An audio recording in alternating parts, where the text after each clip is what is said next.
はい、では皆様、改めまして、長野と申します。今日はよろしくお願いいたします。Hello, everyone. Welcome. My name is Yoshitsugu Nagano, and welcome to Chanoyu Talks. 今回はですね、茶の湯トークス、口切りの基礎知識というテーマでお送りしたいと思います。And today's theme is a basic knowledge of Kuchikiri. はい、ですね、そして早くもですね、今回茶の湯トークス、10回目を迎えました。This is actually the 10th Chanoyu Talks since I started. いつもありがとうございます、皆さん。Thank you for your cooperation and support. ということでですね、ちょっとお待ちください。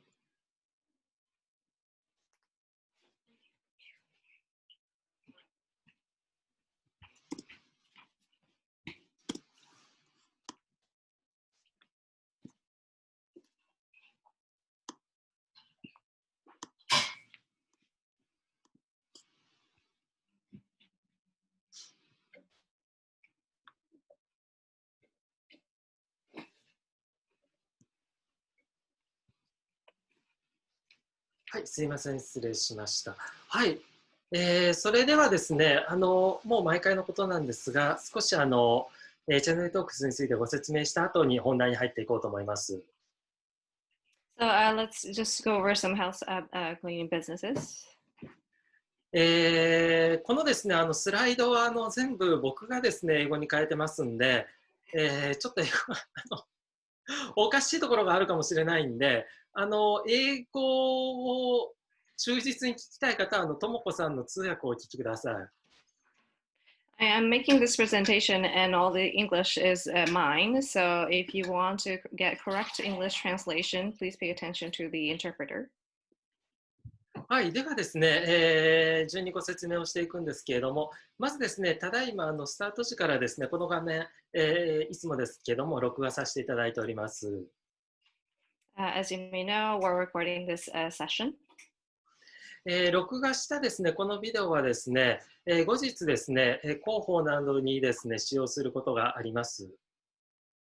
And we may use this footage for publicity purposes. 画面のですね、皆様側のですね、画面のオンオフ、表示はですね、自由ですので、今はどなたも表示されてませんけれども、表示されてもよろしいですし、どちらでも大丈夫です。As for the video, you may choose to show your video or not. That is totally up to you. Currently, I see that no one is displaying your video. はい、表示いただいた場合はですね、状況によってはですね、その記録している映像に、小さくですね、その人の顔が表示される場合があります。And depending on what I am doing, your little video screen might show up, your face might show up in the video archive. そしてですね、この記録したビデオとですね、使用していくスライドについてはですね、このトークが終わって数日うちにはですね、データを皆様にお送りさせていただきますので、見返したいとかいうことがありましたらご活用ください。And I'll be sending you the links to the video and the presentation in maybe 2 to 3 days after the session. So if you need to leave before the session is done, please feel free to do so. で、そういうことでですね、データも映像とスライド後日お送りしますので、途中退席していただいてもですね、大丈夫です。そのあたりはご遠慮なくご自由にご対応くださいませ。And there's no need to, but please feel free to leave in and out during the session. はい。で、今回もですね、通訳ともこさんです。よろしくお願いします。And your interpreter today is Tomoko Takadani Seder. よろしくお願いします。はい、よろしくお願いします。で、皆さんですね、この携帯でもパソコンでもなんですが、このチャットのですね、吹き出しのボタンを押していただくとですね、コメントが書き込めるようになっておりますので、もしですね、途中で質問とか感想などありましたら、いつでも、気軽にですね、コメント欄ご活用ください。And please feel free to use the chat function if you have any question during the talk. Please feel free to write them in. はい。そうそう。携帯だとですね、ちょっと操作が違ってるみたいで、この人のマークを押していただいた後に、この下にあるチャットというボタンを押してもらうと入力画面が出るということみたいですね。If you're accessing this talk through your phone, cell phone app, it might look different. It might look something like this. If you press this button, participation, and then you choose the chat button, then you should be able to use the chat function. はい。それではですね、実際に話を進めていきたいと思います。今日はですね、口切りということなんですけれども、来月、もうすぐですけども、11月になるとですね、日本ではこの柚子の実がですね、色づいてきます。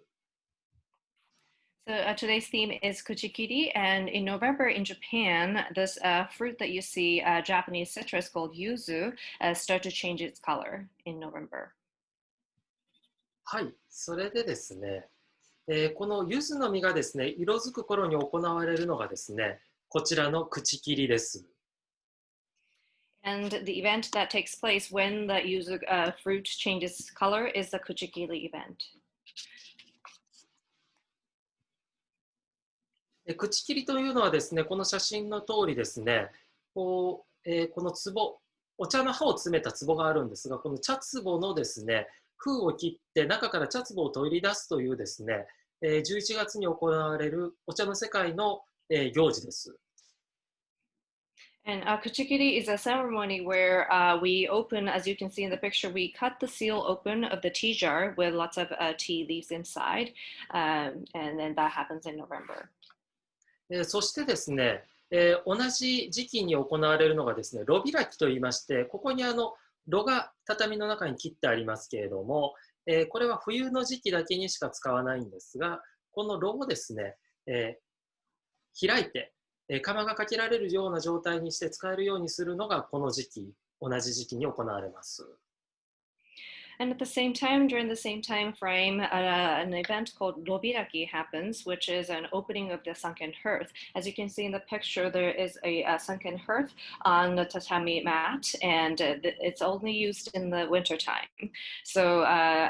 in November, Robiraki, this opening of the sunken hearth also happens. はい、でですね、そういうこともあって、この口切りというのはですね、お茶の世界では茶人の正月というふうに言われます。So because the Kuchikiri event is so important to tea masters, November is considered a New Year's Day for tea masters. はい、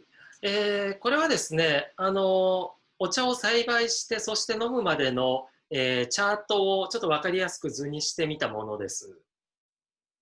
And this is the sort of a diagram of what happens to the tea from cultivation to the actual drinking habits. はい、まずですね、当然栽培をして、そしてその後5月に摘み取りを行って、そのままの流れで製茶をしていきます。So the tea is cultivated and then harvested in May, and then immediately tea is processed after that. で、そうしてですね、後ほど、写真もお見せいたしますけれども、天茶という、抹茶を臼で引く前の状態の茶葉に加工したらですね、お茶に茶壺に詰めます。And then once the tea is processed to become tencha, which is more like a tea chips, then it's stuffed into the tea jar. で、ここまでがですね、茶師、要するにお茶をですね、栽培したり、あるいは加工して販売をしたりする、業者側の茶師さんの仕事なんですね。And up to the tea packing is the job of the tea dealer or the tea maker, tea producer. で、そうしてですね、この茶壺を、この今、来月の11月頃まで保管をしてですね、夏を越して、そして茶壺がですね、茶人のもとに届いたらですね、茶人が口切りを行って、取り出した茶葉を臼でひいて、そして手前をして抹茶を飲むという、こういうプロセスが続きます。And after the tea jar is packed, then it's stored for a couple of months, and then it's delivered to the tea master. And the kuchikiri opening of the seal event happens. Then the tea is ground, and the tea master performs the tea ceremony to drink the tea. で要はですね、この、茶壺を、茶師に預けてですね、そしてまたそれが返ってきて、受け取ってからのこのパートはですね、茶の湯者というか、お茶人側が行うものになってます。So after the tea jar is delivered, stored and delivered to the tea master, then what happens? The process after that is the tea masters are in charge of that process after that. 要はですね、この茶壺がですね、中心となって、茶壺の前半部分が、茶師による工程、そして後半部分飲む工程が茶人による工程ということで、この茶壺でですね、この前後がつながっているということなんです。So the tea jar sort of it sits in the middle of this process. Before the tea jar, then it's the job of tea dealers, and after the tea jar, then it's the job of tea masters. でということでですね、この茶壺というのは、非常に重要なもので、言い換えるとですね、抹茶という飲み物、単なる、お茶としての飲み物と、茶の湯というですね、そこに文化とか精神性がある、世界とをですね、接続する役割になるのがこのちょうど茶壺にあたるんですね。So you can consider the tea jar to be something that unites the two different worlds, matcha or the tea powder being just a simple ingredient for a beverage, and chanoyu being sort of a cultural, artistic world. And chatsubo is in the middle that connects those two worlds. ただもう現代においてはですね、この茶壺の役割というのはもちろんありませんで、今は冷蔵庫で保管できますので、使うことはなくなってですね、茶の湯の世界からもその存在はものすごく薄い存在になってます。However, with that said, chatsubo, the tea jar, doesn't really serve a practical function in this society anymore because we have good refrigeration systems. So even in the world of Chanoyu, the chatsubo is tea jar doesn't really have a big presence, unfortunately. ただですね、やはり今お話ししている通りですね、この、茶壺、そして口切りはですね、その飲み物であるお茶、この抹茶っていうのは、アメリカなんかでもとても人気が高いんですけれども、それと、茶の湯という日本独自の文化をですね、結びつけてくれる、シンボリックなものですので、僕個人としてはですね、とても大切に伝えていきたいなというふうに思っているところなんです。However, a tea jar is an important element that connects the matcha, the beverage, to the culture that is Chanoyu. So I think that it's a very important component, and I feel like it's my job to convey how important it is and its historical background to the audiences. この写真はですね、ちょうど去年の今ぐらい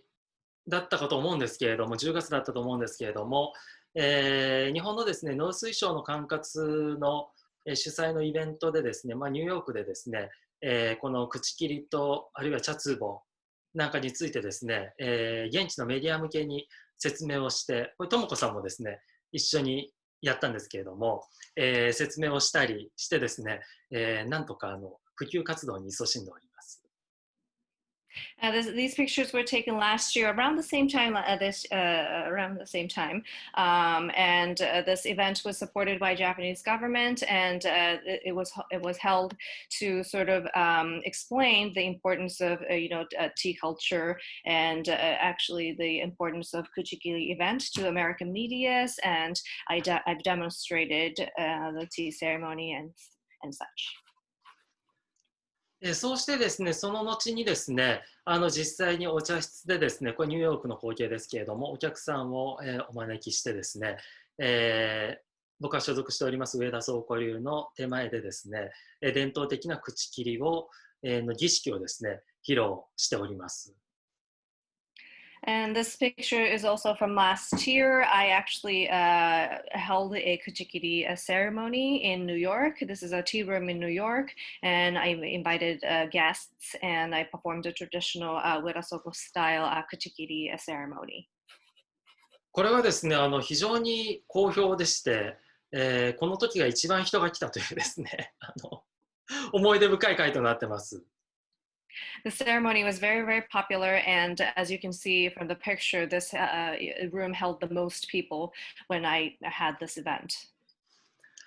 ということでですね、ただいま、コロナの厳しい状況でもあるんですが、口切り2020というですね、ことで、今年もですね、口切りの儀式行う予定でおります。And I'm happy to announce that I am planning to have a Kuchikiri ceremony this year, despite the COVID-19. 今僕はニューヨークにいますけれども、ですのでニューヨークで今年来月口切りをと思ってますが、3回ですね口切りをしようと思っております。So I'm currently in New York, so this Kuchikiri ceremony will take place in New York, and I'm planning to have 3 Kuchikiri ceremonies.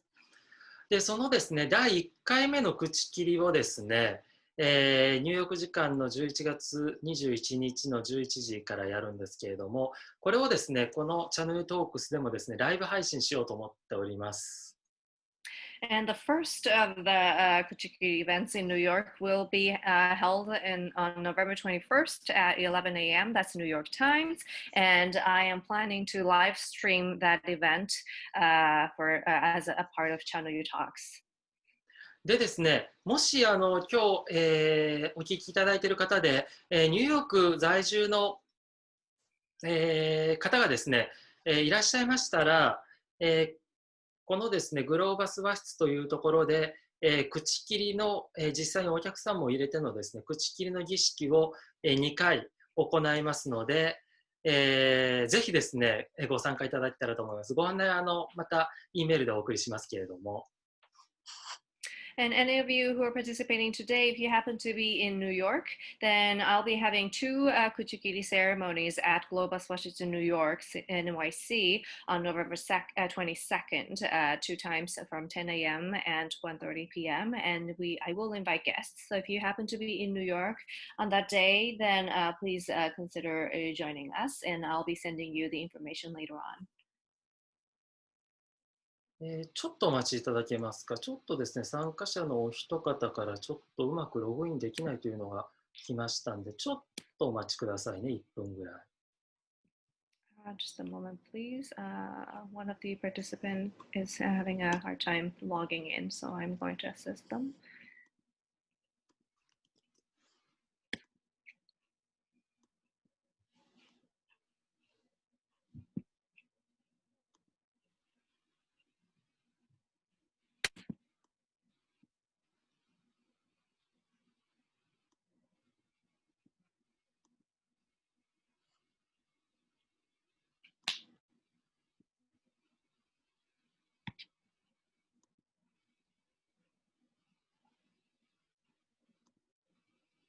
はい、お待たせをいたしました。ということでですね、来月の、ちょっと場所によって日時は変わると思うんですが、21、21日、21、22日にですね、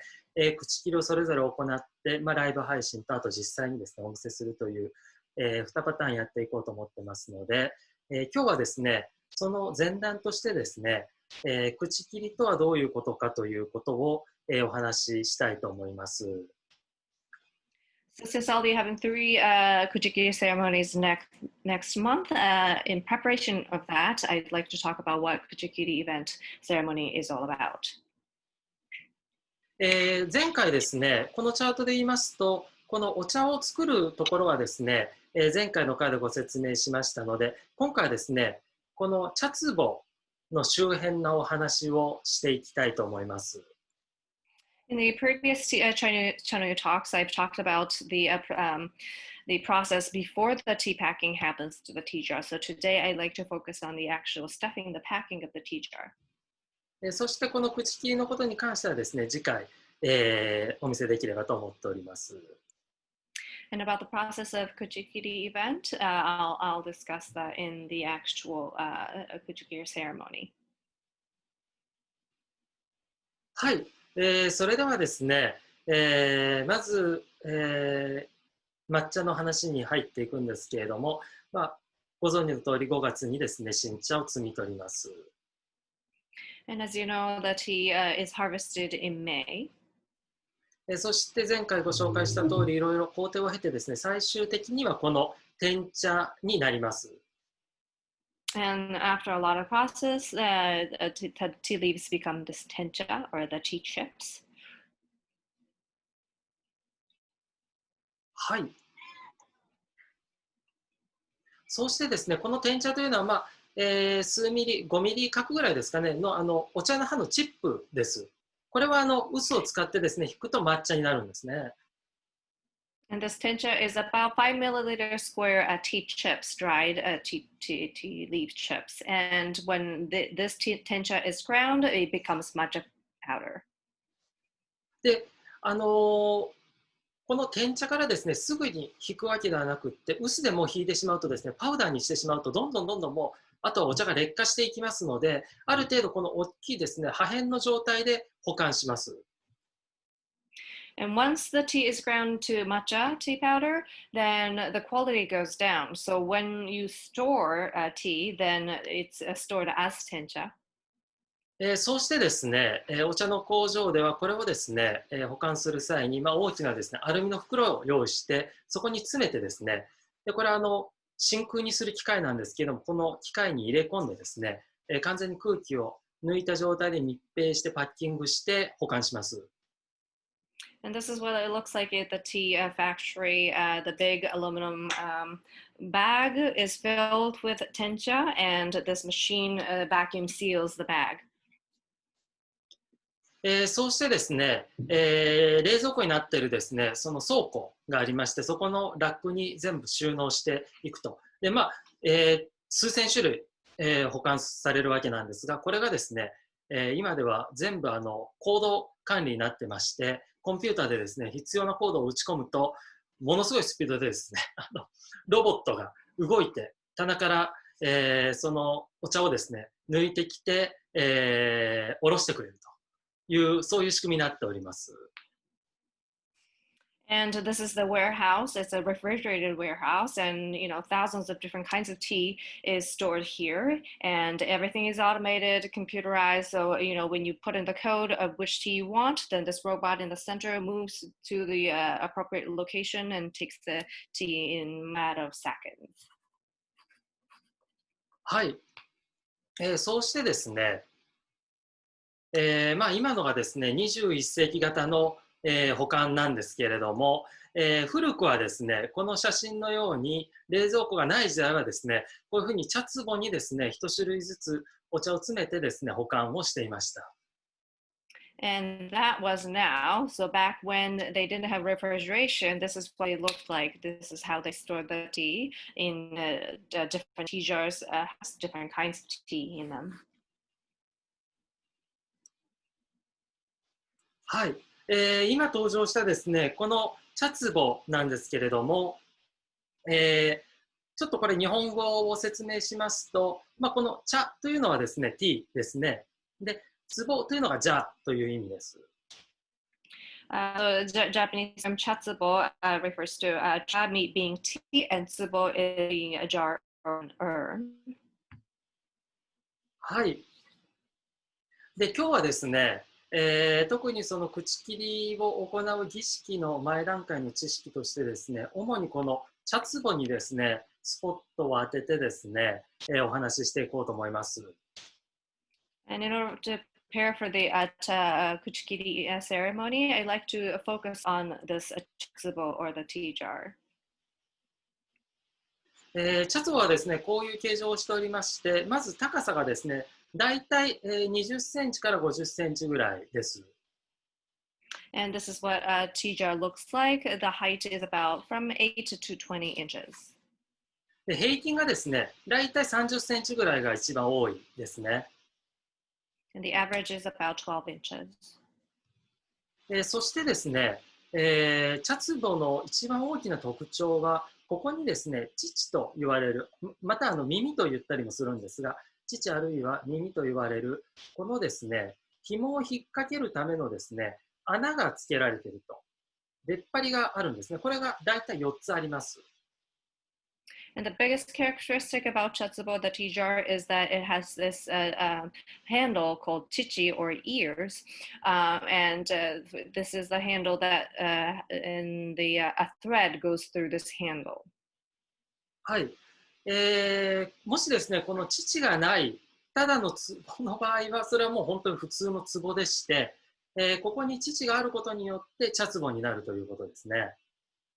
So without this chichi, this will become just a regular jar, regular urn, and it's nothing else. But when there's chichi, there are usually four of them, then this becomes chatsubo or the tea jar. そしてですね、この見た目はですね、まず、特徴は見てお分かりの通りですね、非常に簡素な、粗雑な作りとなってます。And as you can see, there's nothing unique about this shape. It's a very simple in appearance. はい。そしてですね、釉薬がかけられてるんですけれども、これは鉄の釉薬がかかっているのでですね、茶色っぽかったりとか、あるいは、黒っぽい色をしているものがほとんどです。And it has iron glaze on it. So in terms of the color, it's usually brownish or sort of dark blackish color. そうしてですね、高角度でですね、高い温度で焼いてますので、非常に軽くてですね、ただ強度があるというですね、そういう壺です。And usually it's fired at a very high temperature, so it makes the jar very light in weight, and it makes it hard as well. はい。でですね、徳川美術館のですね、前館長でですね、徳川慶喜という方がいらっしゃって、これ、先代の尾張徳川家の当主なんですけれども、ご当主なんですけれども、その方がですね、おっしゃってるのが、利休が完成したと言われる器物に対するわびさびの美意識は、この茶壺に対して展開された鑑賞が初めてと捉えられるということを、おっしゃってます。And this is the word of the curator of the Tokugawa Museum. And it is said that Rikyu is responsible for establishing the aesthetics of wabi-sabi. But it is said that he first developed this idea in looking at tea jars. そのですね、どういうことかと言いますと、利休が大成したこの詫びの世界ですけれども、もともとはですね、ご存知の通り、唐物主義があった頃、室町の頃まではですね、詫びというのではなくて、もっとこう雅な、中国の、工芸品を集めた雅なお茶の世界だったわけですね。And wabi was developed by Rikyu later on, but in the beginning, the karamono or the Chinese wares were in prime, and they were highly sophisticated and beautiful to look at. それがですね、詫びに傾倒していく一番最初にですね、その茶道具の中で、詫びの美意識が投影されたのがこの茶壺だということなんです。And from that aesthetics of appreciating the Chinese wares, wabi-sabi starts. And the first tea tools that reflected the idea of wabi is said to be the tea jars. はい。ではですね、この茶壺についてですね、ちょっと情報を、えご覧いただこうと思うんですけれども、まずですね、唐物茶壺、要は中国製の茶壺です。So let's go over the categories of tea jars. First is karamono, or the Chinese ware tea jars. 日本で作られた茶壺も後の時代には登場するんですけれども、基本的にはですね、もちろん価値があるのはこの中国製の唐物の茶壺です。So in the beginning, it was the Chinese tea jars that was valuable. Later on, there are Japanese tea jars that are valuable as well, but in the beginning, it's always Chinese ones. 長らくですね、この唐物の茶壺はですね、ルソン壺と一般的に呼ばれてました。And chatsubo or the tea jars was also known as the Luzon jars. ただこれちょっと後のスライドでご説明しますけれども、ちょっといろいろ誤解があってですね、ルソン壺、ルソン壺と言われてたんですけれども、最近はですね、もう研究が進んでですね、ルソン壺というのをやめて、基本的には唐物茶壺という呼び方に改められています。I'll explain this later on in a different slide, but Luzon teachers is a little bit confusing as a name because it didn't come from Luzon. So nowadays, people tend to call it as Karamono Chatsubo or the Chinese teachers. はい。でですね、見た目の特徴なんですけれども、まずはですね、特に何の模様がない、つるっとしたですね、茶壺を、松壺と言います。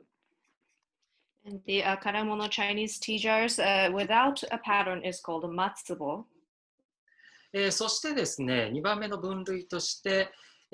何らかのですね、漢字、大体ですね、この整合とか同合とかって言われるですね、漢字の印が押してあったりするんですけれども、そういう印があるものをですね、総称して整合と言います。And any Karamono tea jars with the character mark or the stamp is called seigo. そして最後なんですけれども、文字ではなくですね、模様なんかがあったりするですね、あるいは何か図柄が彫られていたりするようなものをですね、まとめて、レンゲオと言います。And anything that is not stamped more of a marking or carvings, those are called rengeo. Rengeo. このレンゲオはですね、ちょっと意味が分かりづらいと思うんで、実際にですね、有名なのを見ていただくとですね、ここの肩の部分にですね、マークがありまして、ちょっとここ拡大したのを見ていただけますか。So here's a very famous example of what Rengeo Karamono tea jar looks like. ここにですね、レンゲの絵柄とですね、国という、中に王というですね、文字が刻まれてまして、これがですね、総称の由来です。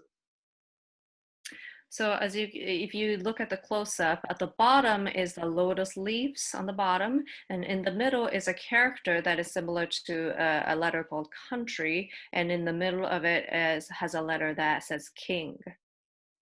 はい。大体この3種類に分かれます。So those are the three patterns that Karamono Chinese teachers have. でですね、じゃあこの、茶壺はですね、どこで作られたのかという話をしていきたいと思います。So let's look at where these Chinese tea jars were made. 作られたのはですね、最近の研究で分かってるんですけれども、広東省のですね、福山市というところ、このピンが立ってるあたりなんですけれども、このあたりを中心とした広範囲のエリアで、ああいう大きなですね、素朴な、壺が焼かれていたということみたいですね。So now the research shows that in Foshan, in Guangdong province in China, around that area on the map, that's kind of where the teachers, Chinese teachers originated. それがですね、船に乗せられまして、フィリピンのですね、ルソン島というところに渡ります。And those teachers were exported on a ship to Luzon Island in the Philippines. で、そこからですね、ルソン島にそういういい壺があるということが分かって、日本人がですね、それを輸入し始めて、どんどん、堺港に入っていったということなんですね。And Japanese importers heard about, those beautiful tea jars or the regular jars, and they imported them from the Luzon Island to Japan. そもそもですね、この茶壺はですね、最初から中国で作られた時から茶壺として作られたものではありません。And originally, when these jars were made in China, they were not meant to be tea jars. 今でもですね、中国ではこの写真のように、お酒なんかをですね、壺に詰めて熟成させたりすることがありますけれども、このようにですね、もともとは、お酒であるとか、あるいは、調味料とか香辛料みたいなものをですね、詰めていったその保管のタンクです。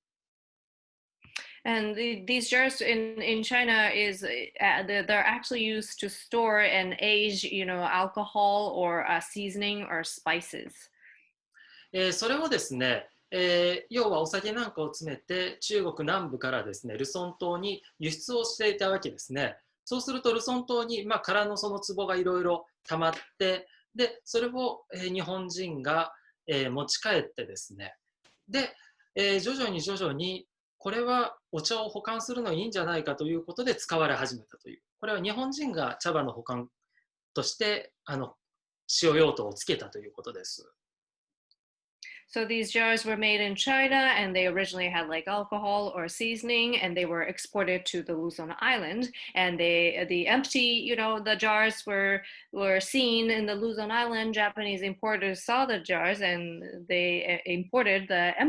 just the jars, to Japan. And the tea masters in Japan saw these jars, and they thought, "Ooh, this is good for storing the teas." はい。そういうですね、茶壺なんですけれども、特徴としてはですね、まず一番とてもポイントなのはですね、室町時代からですね、茶壺には銘が付けられていたということなんですね。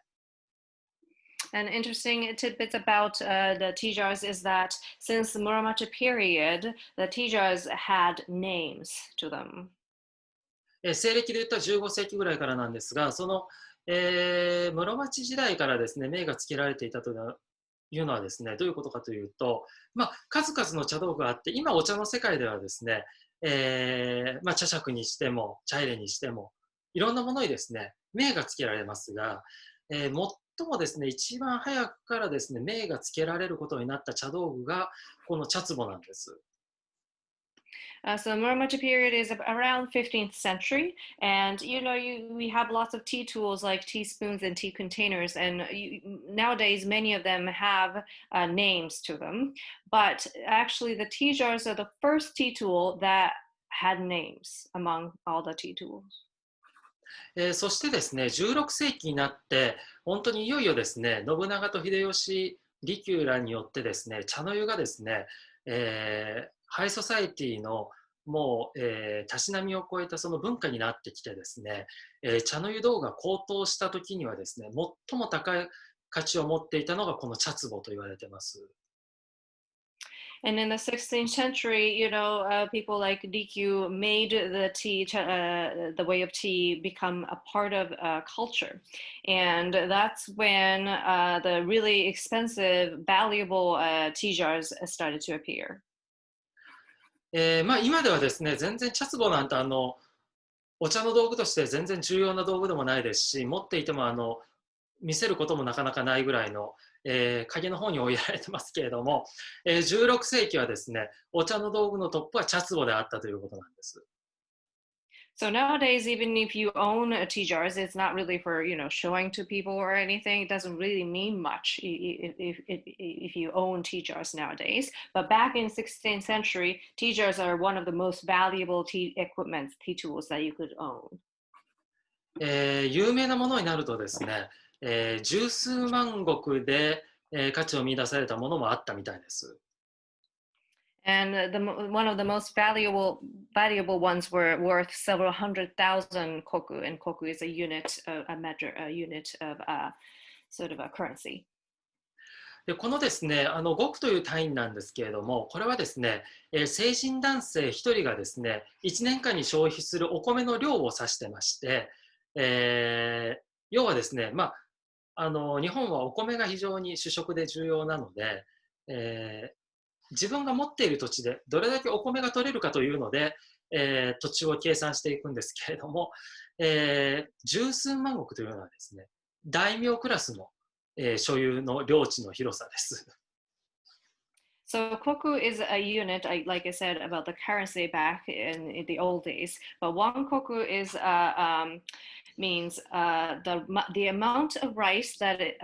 one male adult consumes a year, and that's the unit. That's one koku, and that sort of translates to the amount of property, the amount of field that can yield that much rice is the koku. And when you say several 100,000 koku, that is probably equivalent of a feudal lord. Feudal lord would have a several 100,000 koku. So some tea jars were worth that much. ですからその、大名クラスの人間が持っている土地を、手放さないとですね、有名な茶壺は手に入らないというようなことがあった時代があるようです。So there were just, that there were times when you had to pay that much money to get a hold of very, very famous tea jars. でも今の感覚からすると、結構茶壺大きいんだよね、大きいのは本当に。あげるって言われても、いや、ちょっと置くとこないしみたいな、なんかそんな感覚なんですけれども、時代が違うと、価値の感覚っていうのは全然違うっていうことですよね。When the time changed, the value of stuff changes. If somebody offers you a tea jar nowadays, tea jar is kind of big right now, so it's like, no, thank you. But back then, tea jars were the thing to have. はい、ということでですね、ここからはですね、天下に轟く三名壺、最も有名な茶壺3つをですね、ご紹介したいと思います。I'd like to introduce to you the most valuable tea jars, three of them. これ英語に訳してなかったですね。すいません。Oh, sorry, there's no English translation, only the names, but I'll be talking about it. 失礼しました。これちょっとともこさん、画面とか表示できたりします？画面表示。とかできたりしますか？画面表示って言いますと。はい。ともこさんの画面を表示していただくことできますかというのがちょっと誰かの顔が見えたら話しやすいなと思います。もちろんです。私は大丈夫です。はい、すいません。なんか全然気にならない方もいるみたいですね。皆さんもう画面だけにこういうオンラインでも話し続けても平気な人も結構いるみたいなんですが。ちょっと厳しいですね、僕。So I've been just asked to turn on my video, so he has somebody to talk to. はい、じゃあ皆さん他の方も顔を出してもいいよという方いらっしゃいましたら、ぜひですね、どんどん顔を出してくださいませ。If there are others who are comfortable showing your faces, I'd appreciate it. So I have somebody to talk to. はい、それでですね、続けますけれども、ここにあるですね、松島三日月四十石というのがですね、ちょっと時代によって上下するんですが、基本的には有名な茶壺3つです。So here are the three very famous tea jars called Matsushima and Mikazuki and Shijukoku. この3つもですね、室町時代から存在しているんですが、茶壺ですので、室町時代の道具でもですね、銘がついています。And these are tea jars from Muromachi period, and naturally, because they existed in Muromachi period, they have names. まずですね、ちょっと特徴を述べますとですね、まず一番大きなニュースはですね、この3つ、もうすでに現存しておりません。And the sad news is that none of them exists anymore. ですからただの、残っている記録をお伝えするしかないんですが、まず松島をご説明します。So all I can do is to describe what has been told to us. So first, let me introduce what Matsushima looked like. まずですね、表面に多くコブがあったと言われています。It is said that Matsushima had a lot of bumps on the surface. でそれがですね、奥州の名称のですね、日本三景の松島を連想さすということで、この松島という名がついて、織田信長が所持してました。And those bumps reminded of Matsushima, which is the current day region in Iwate Prefecture. It's well known for a beautiful scenery, and it was owned by Oda Nobunaga. 織田信長が所持していてですね、残念ながら信長とともに本能寺の変で消失してます。And because Oda Nobunaga owned this tea jar, at the Honnoji incident, this Matsushima was lost in the fire. このコブというのがですね、ちょっと、えー今となってよくわからないんですが、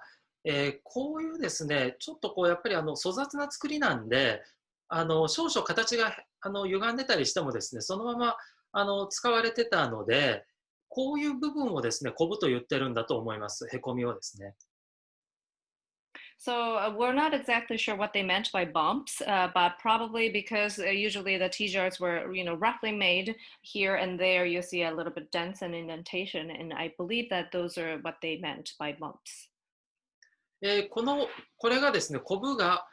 たくさんあって、この日本三景の松島の島々に見えるということみたいですね。So those bumps reminded people of what this Matsushima scenery, and that's why it was named Matsushima. はい。で、続きまして、三日月というのがありまして、これはですね、大きいコブが7つあると。で、ポイントは傾き気味だったらしいんです、形が。多分ちょっとこう傾いてたんでしょうね。それが三日月に見えるということから命名されて、これもですね、織田信長所持で本能寺の変で亡くなっています。And the second jar is called Mikazuki, or the crescent moon. And this had 7 big bumps. And the overall shape of the tea jar was sort of slanted or distorted. And that shape reminded people of a crescent moon. So that's why it was named Mikazuki. And this was also owned by Oda Nobunaga and was lost in the fire at the Honnoji incident. はい。そして最後、四十石という茶壺がありまして、これはですね、足利義政8代将軍の義政の家臣がですね、なんか店先かなんかにあった茶壺に惚れ込んで、50石の土地と引き換えにですね、入手して義政にすごく褒められてこの名前がついたそうです。で、これはですね、信長が持ってたんですが、本能寺の変で消失しなかったんですが、秀吉の手に渡った後ですね、ちょっとその後消失しているということなんですね。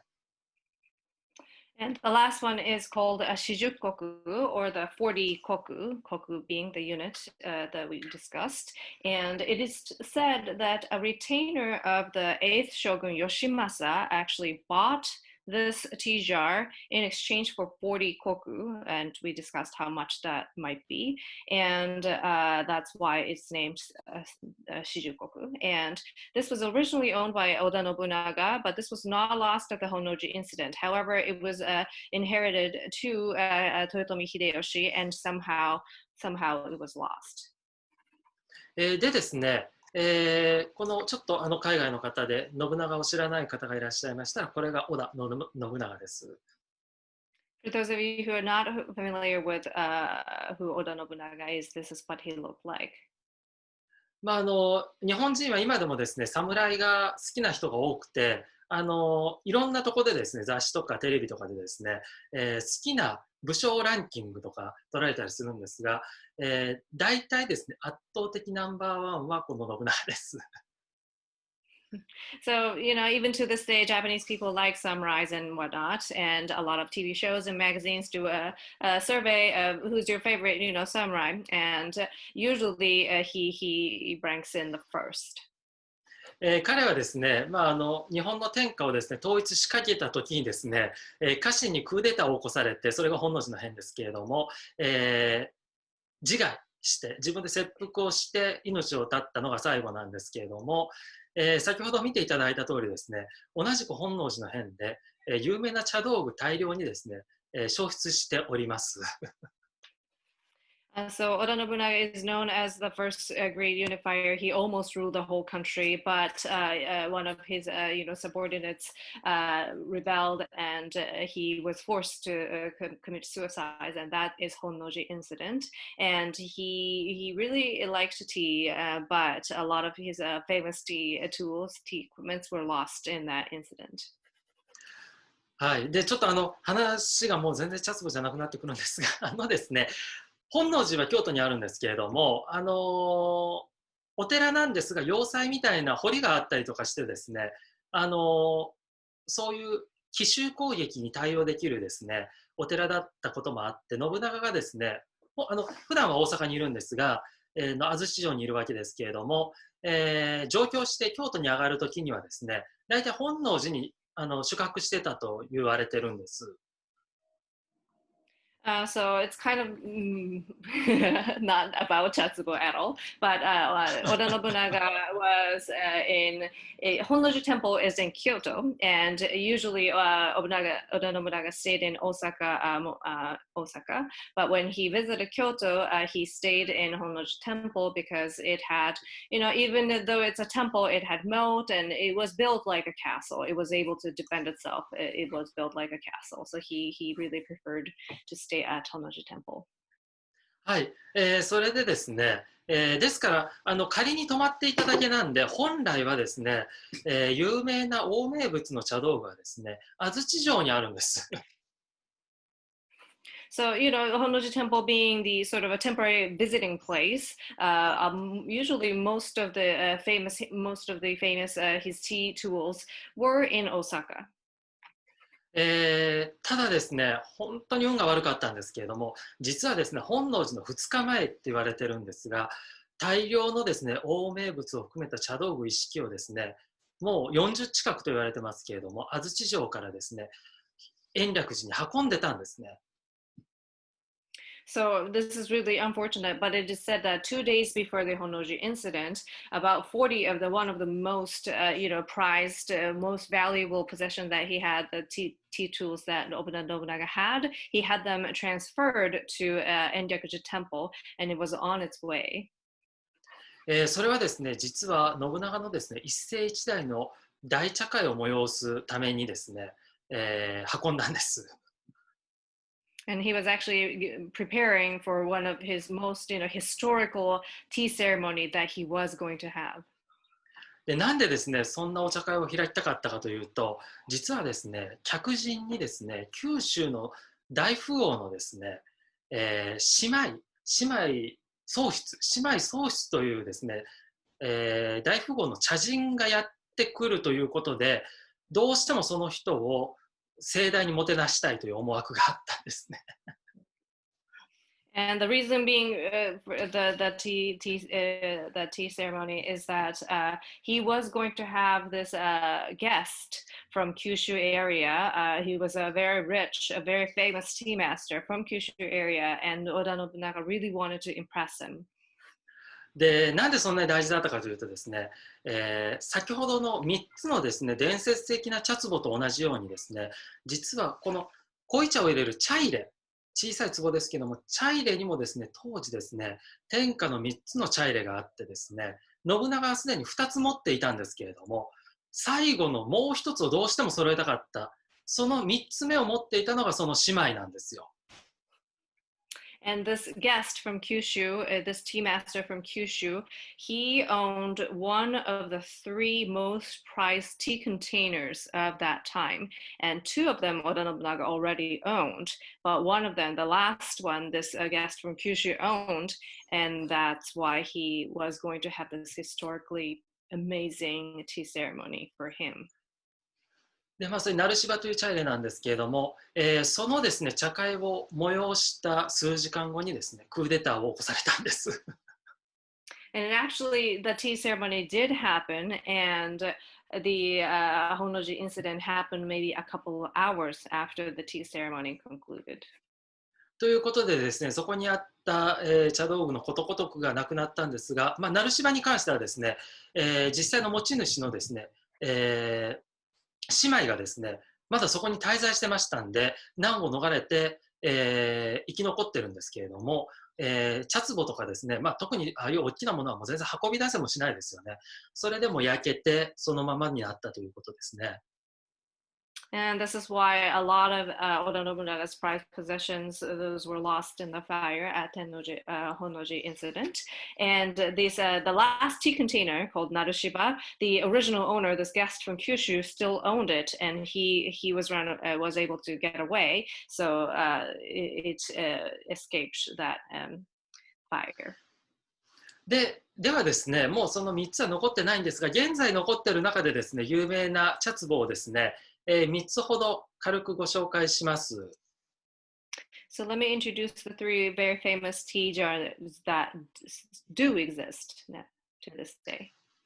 これ、金貨という、茶壺なんですけれども、ここにですね、スタンプが押されてるんですね。これが、先ほどですね、分類でご紹介したですね、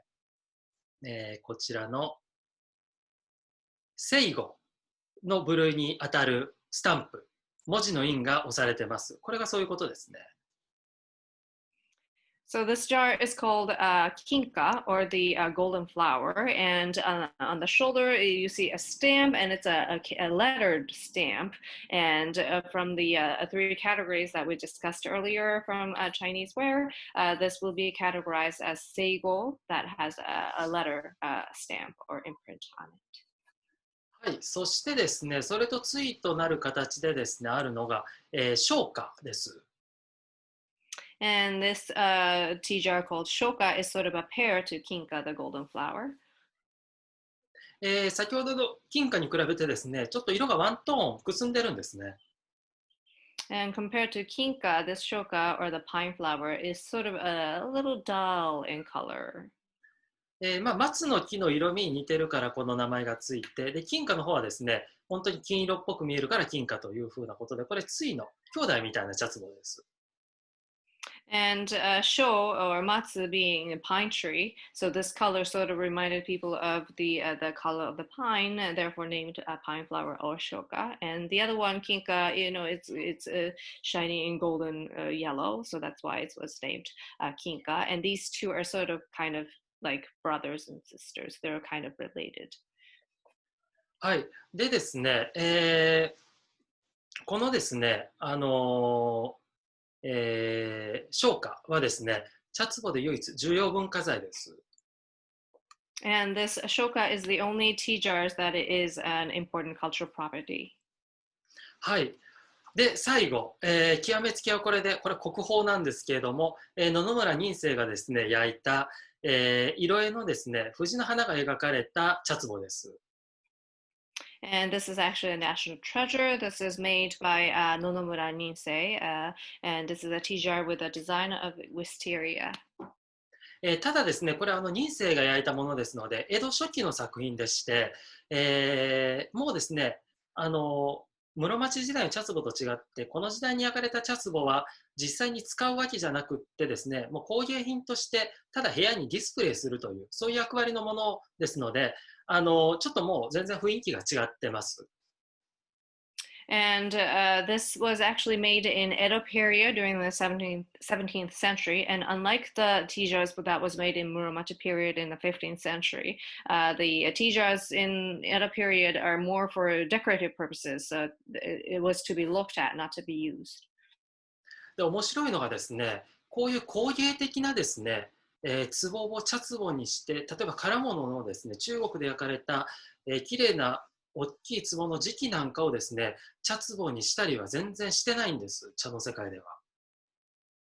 So the interesting thing is that in China they did make these beautiful, looking tea jars as well, but the Japanese tea masters didn't really think to use them as tea jars.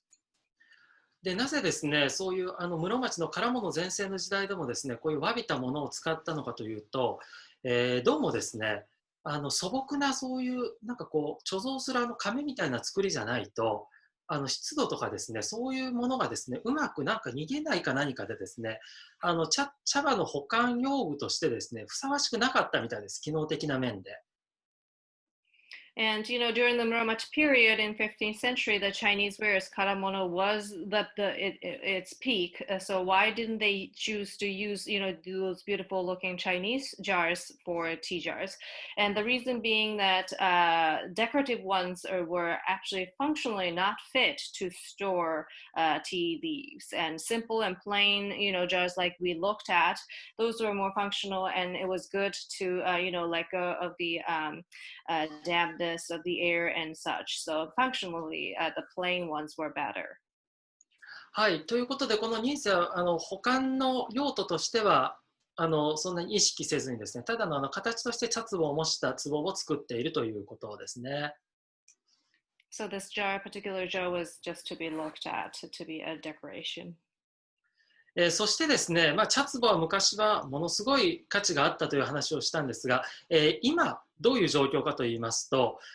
このちぐさというですね、非常に茶壺の中でもですね、有名な茶壺が実はですね、2009年にですね、クリスティーズのオークションにかかってます。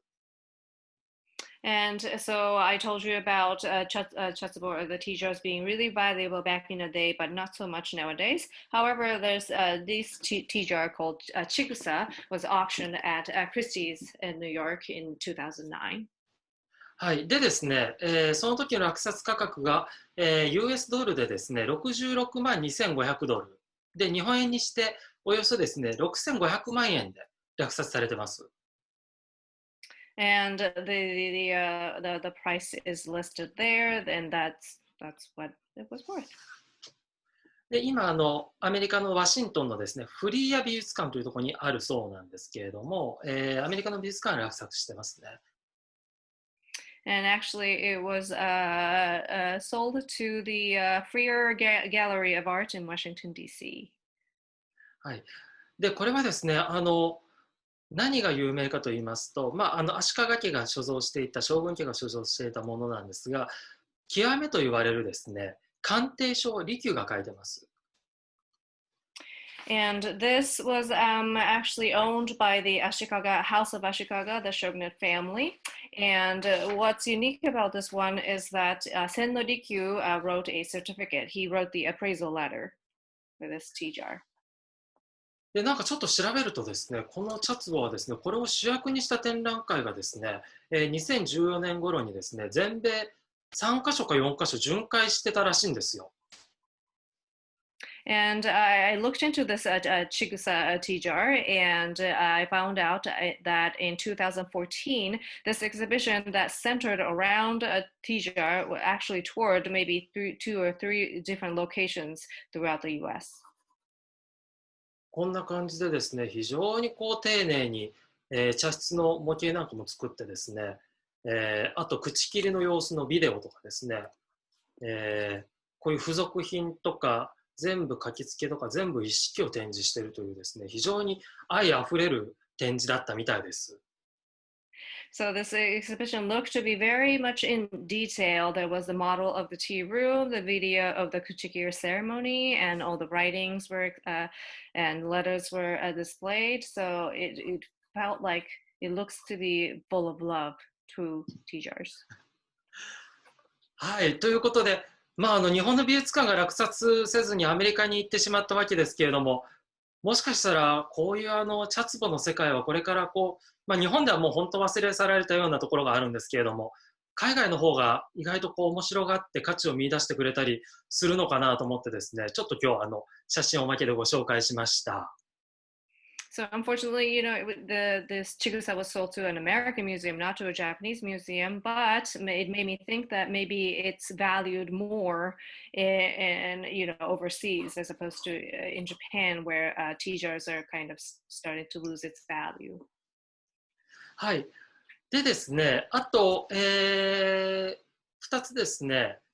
上田倉庫流の家元である和風堂にですね、伝来している、倉庫所持のですね、茶壺をご紹介したいと思います。I'd like to introduce the tea jars that was owned by Ueda Soko in Wafudo. これまずですね、形が面白いのがですね、やっぱりここなんかこう、くぼみというか出っ張りがあるんですよね、歪みというか。And what's interesting about this tea jar is that there's definitely a visible bump or the dent. I don't know which, but yeah, they're definitely contorted shape. で、これはですね、僕もちょっと生で本物を見たことがないんですが、正午の部類に入ってますんで、おそらくですね、この口覆いの布をですね、外すと版が押されていると思います。肩の部分にですね。I've actually never seen the real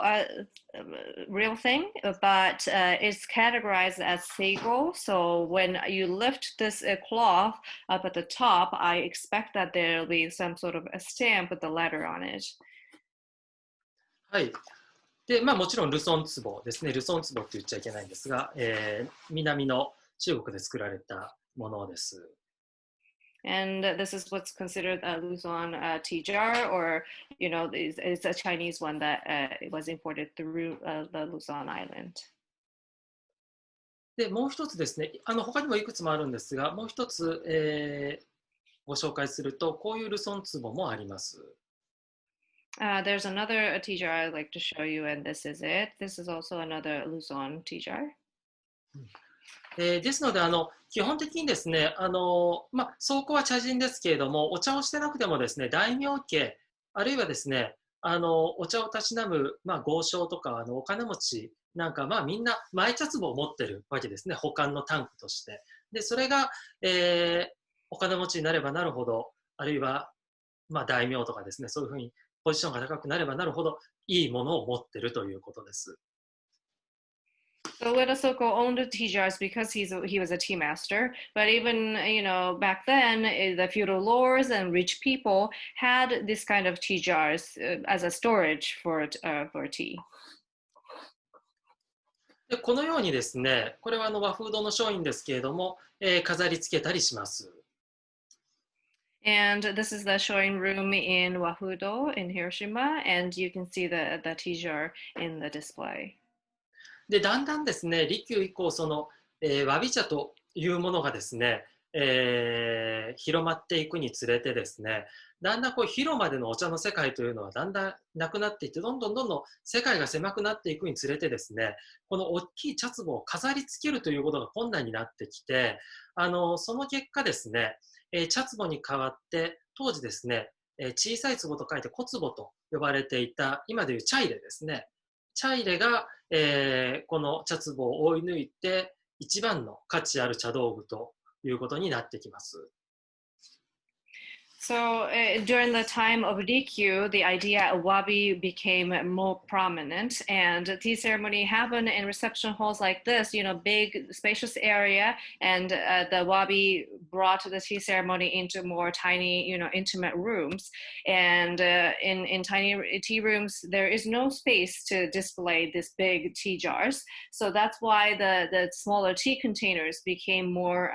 popular as a display in the tea rooms. ちょっとお茶を、あまり普段馴染みがない方にお見せしますと、これが茶入れです。蓋がついていて、ここに、濃い茶用の抹茶を収めることになるんですね。茶壺と共通しているのは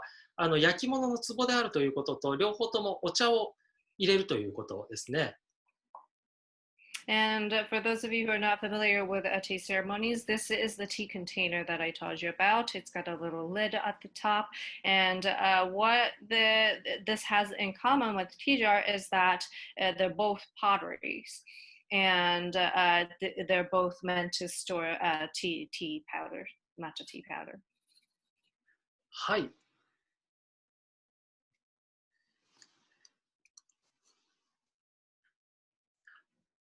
はい、ということでですね、えらく長くなったんですが、茶壺の説明をこれで終わりにしてですね、いよいよ中身の話に行きたいと思います。Now let's move on to what's inside the tea jars. はい、今どのぐらいですかね、時間が。今が、1時間15分ぐらい経ったぐらいですね。ちょっと次のパートのお話に入る前に、今日初めてご参加いただいた方もいらっしゃったらいけないんで、改めてお話をしておきますとですね、もう間違いなく1時間半は超えてしまいますので、どうぞですね、予定があるよとか、ちょっともう今日はこの辺にしときたいよという方は、もう自由にですね、退席いただいて、後ほどですね、フルなこの記録したムービーは皆様にお送りいたしますので、後半部分ゆっくりまた後日楽しんでいただけたらと思います。So for those of you who this is the first time to participate, I advertise this event to be an hour and a half, but I usually just go over more than 2 hours. So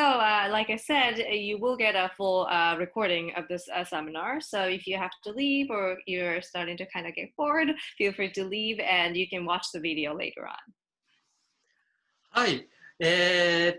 ということでですね、前半部分、茶壺をご紹介しましたけれども、とにかくですね、今ではちょっと考えられないんですけども、とても、重要視されていたお茶道具であったということですね。で、そしてそれはなぜかというとですね、えー要はその中にですね、ものすごく貴重な茶葉が入っているからというのが、その原点ですよね。So I talked about the tea jars in the first half of the talk and how important it was as a tool in the way of tea. And the reason being why it was so important is that it held this, important thing, which is the tea itself inside. はい。ではですね、茶壺にですね、茶葉を詰めてますというのはですね、最初にご紹介しましたけれども、実際にどういったものが内容物として入っているのかをですね、ご説明します。So here's the content of the tea jars, what's inside. We talked about being tea leaves, but what exactly does that mean? 一つはですね、これが重要なんですが、反対と呼ばれるですね、濃茶用の天茶が入った、紙袋です。And the important thing is the hantai or the paper envelope with tencha or the tea chips that it will be used for koicha or the thick tea.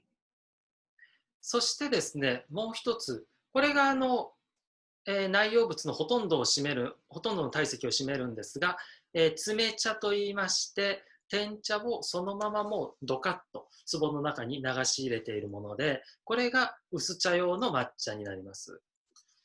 And the rest of the jar is filled with tsumecha or the packing tea. And this is the tencha or the tea chips that will be used for thin tea. Usucha. えー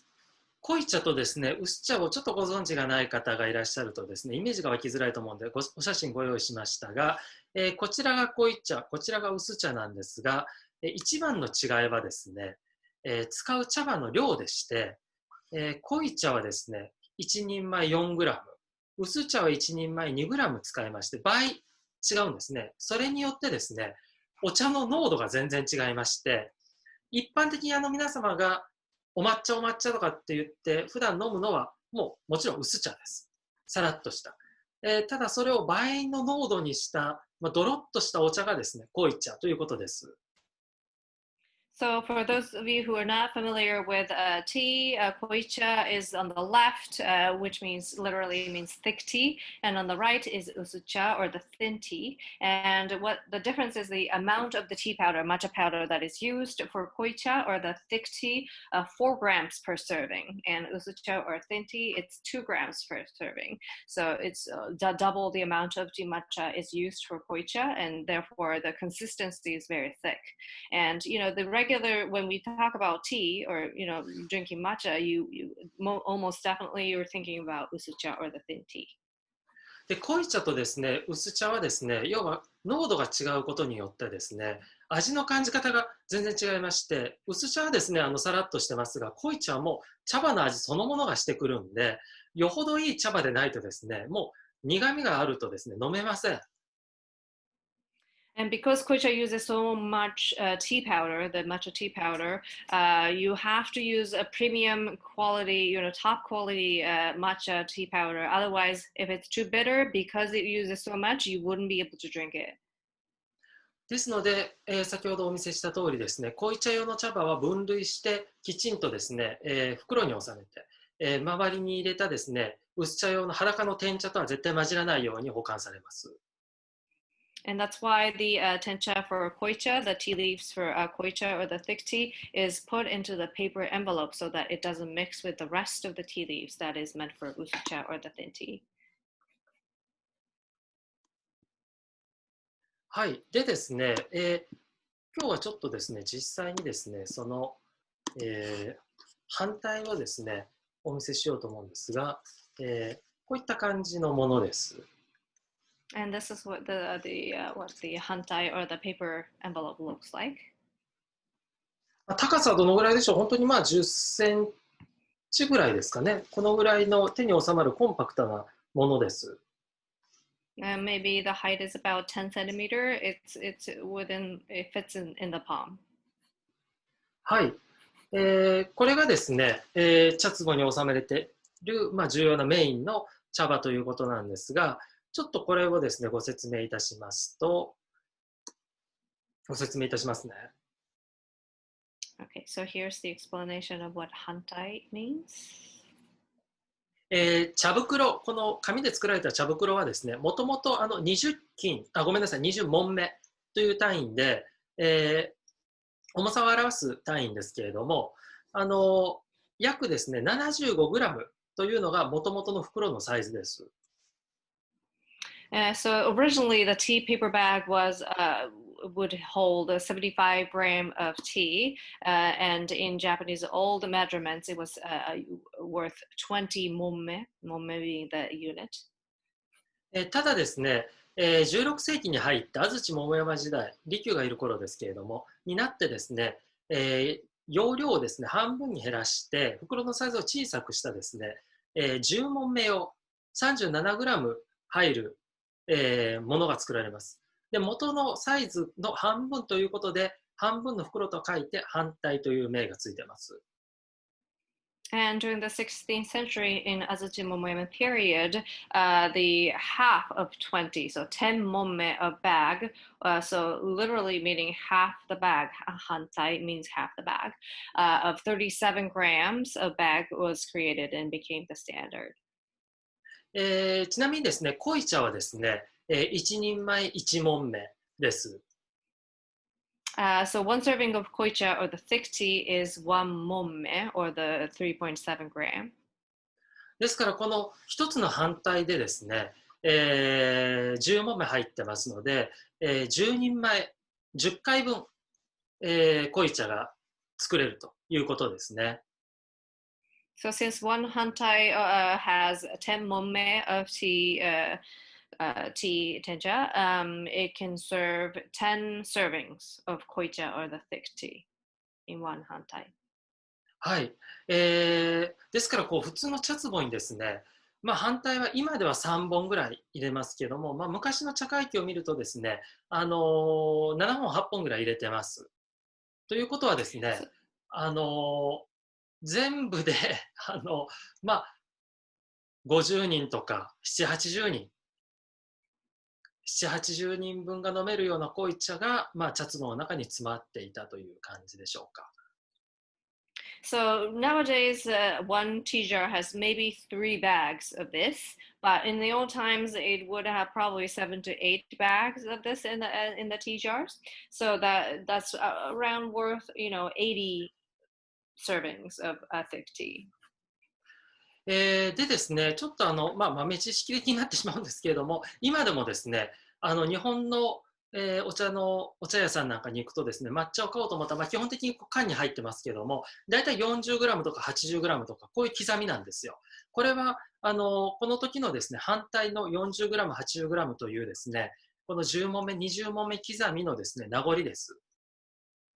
So nowadays, even in Japan, matcha is sold in a container of 40 grams and 80 grams, and this kind of follows this tradition of hantai being around 40 grams. ちなみにですね、薄茶はこの濃茶の、半分の量を使いますので、0.5問目ですね。So, like I said, the thin tea or usucha uses half the amount of tea powder than koicha. So, half a momme is used for usucha or the thin tea. で、これをですね、実際に、茶壺に詰めているですね、写真を見ていただきたいんですけれども、まずですね、このように、和紙を使って、反対を折っていきます。So the process starts with folding and making the envelope with the paper. はい。そうしてですね、折ってのり付けをして筒状の袋に仕上げたらですね、そこに入れるお茶の名前を書いたりして、あとですね、お茶というのはやっぱり昔から毒を入れられたりしたらですね、大変だという危機感があってですね、あらゆるところにですね、封印、何かを接着したところに必ず印も、茶壺も押していきますんで、のり付けしたところには全部印を押していきます。And once the bag is made out of the bag, then you would put the seal on it. So, from ancient times, people were worried about being poisoned and poison being in the tea leaves. So anywhere the glue is used, you would put a stamp or the seal on it. これは2年か3年ぐらい前に茶壺を詰めてる時の写真なんですけど、この間このスライドを作るために久しぶりにそのフォルダを開いていろいろ見てたら、なんか写ってる写真がですね、結構僕がニヤついてるのが多くて、なんかすごい楽しかったみたいです。So these photos are maybe 2-3 years old from 2-3 years ago, and I got to do this. But a lot of photos in the photos, I am smiling, so I must have had a good time. そうしてですね、ここにちょっと小さく写ってますが、もうすでに濃茶用の茶葉は反対に全部詰め終えてます。So once the bag is made, the tencha for thick tea is packed in those paper bags. そしてですね、この、反対をですね、茶壺に入れる前に、まずはですね、7割から8割ぐらいまで茶壺に薄茶用の茶葉をどんどん入れていきます、天茶を。And I would fill the tea jar with the tencha or the tea chips for a thin tea. はい。そうしてですね、ある程度、茶壺の全体が、天茶で埋まったらですね、そこに突き刺すようにですね、この反対を、こう立てて入れていきます。And when the jar is filled maybe to 70 to 80%, then I would bury these tea bags into the tencha. そうしてですね、さらにその上からもう口ギリギリまでですね、薄茶用の天茶をさらに、詰めるだけ詰めていきます。And again, over it, I would fill the packing tea to the brim. そしてですね、最後に、霧のですね、蓋をパコッとかぶせた後に、和紙でですね、海苔をつけた和紙で全部、口を覆っていきます。And I would put the wooden lid made of a Japanese polonium tree, and then using the paper mache, I would seal both the tea jar and the lid. これちょっと僕が写ってるんでですね、ちょっと誤解されてはあれなんですが、最初にご説明した通りですね、この作業は茶人がする作業では本来ありません。So I did this just for an experience, but like I said in the beginning, this is usually done by the tea dealers or the tea makers. ですね。なので、これはどういうんでしょう、茶人の仕事じゃないというのはですね、ちょっと覚えておいていただいて、そしてですね、この口も全部覆ったらですね、最後仕上げとして、お茶入り日記というのをしたためます。And after the tea jar is packed, then you would write this note called Ocha Iri Nikki. これはどういうものかと言いますと、茶壺がですね、収められている箱のですね、木箱の蓋の裏側にですね、半紙を貼ってですね、そこに、日記として、何のお茶をどう詰めたかということをしたためていくものです。So this note would go on the back side of the lid that would have the tea jar, the wooden tea jar, and on the note it would say, what kind of tea, the name of the tea, and how much of them would be in the jar. これはですね、お茶屋によっても時代によってもですね、いろいろ書き方があるんで、一概に必ずこういうふうに書くという決まりはないんですけれども、ちょっと古いものをですね、一つ今日は画像をご用意しました。There's no clear format of what this note should look like, but here's an example of one of the old ones. はい。ですね、まずこの、茶入れ日記ですね、まず最初にですね、宛名が書かれて、そしてお茶入り日記というふうに書かれたりします。So it would usually have the title of who it was meant to be, who it is addressed, and the title お茶入れ日記。そしてですね、1、極上ということで、極上というのはですね、濃茶用の茶葉のことを言います。And it says, first it says gokujo, and it just means, it refers to the most premium, high quality tea leaves. 極上が半8というのは反対が8本入っているということですね。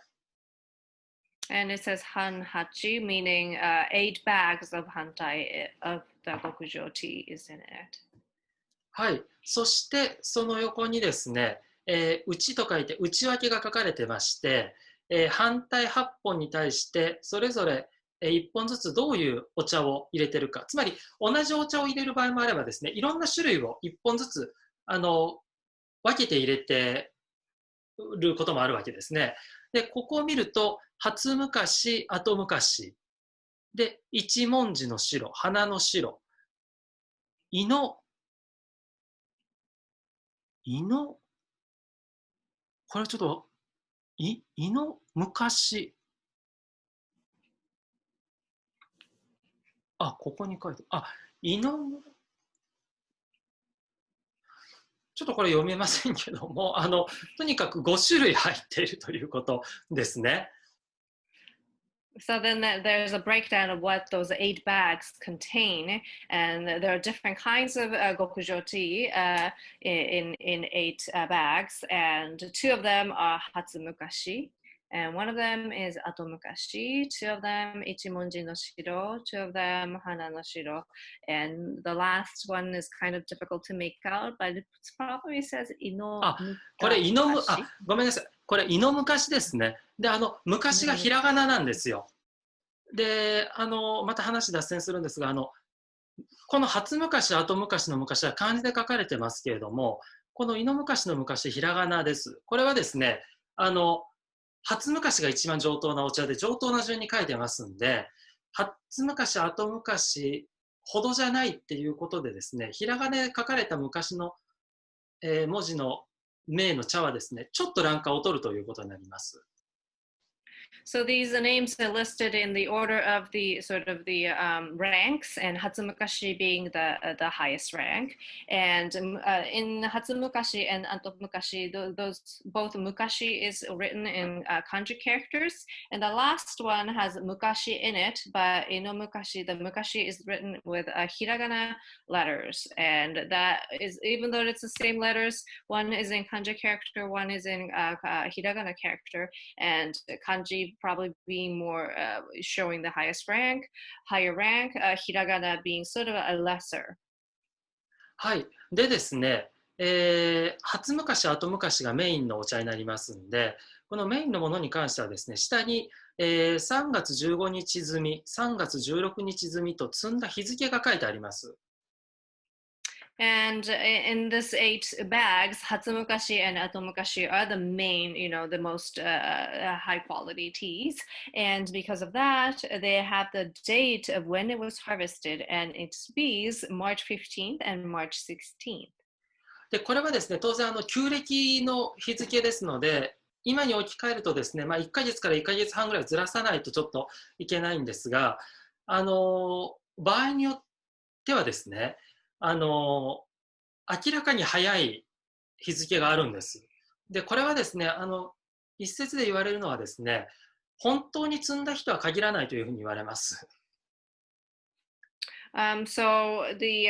date is, they're using the old calendar. So in the recent calendar, it's probably a month to maybe a month and a half later than what it says. But with that said, there are theory that says, these dates aren't really,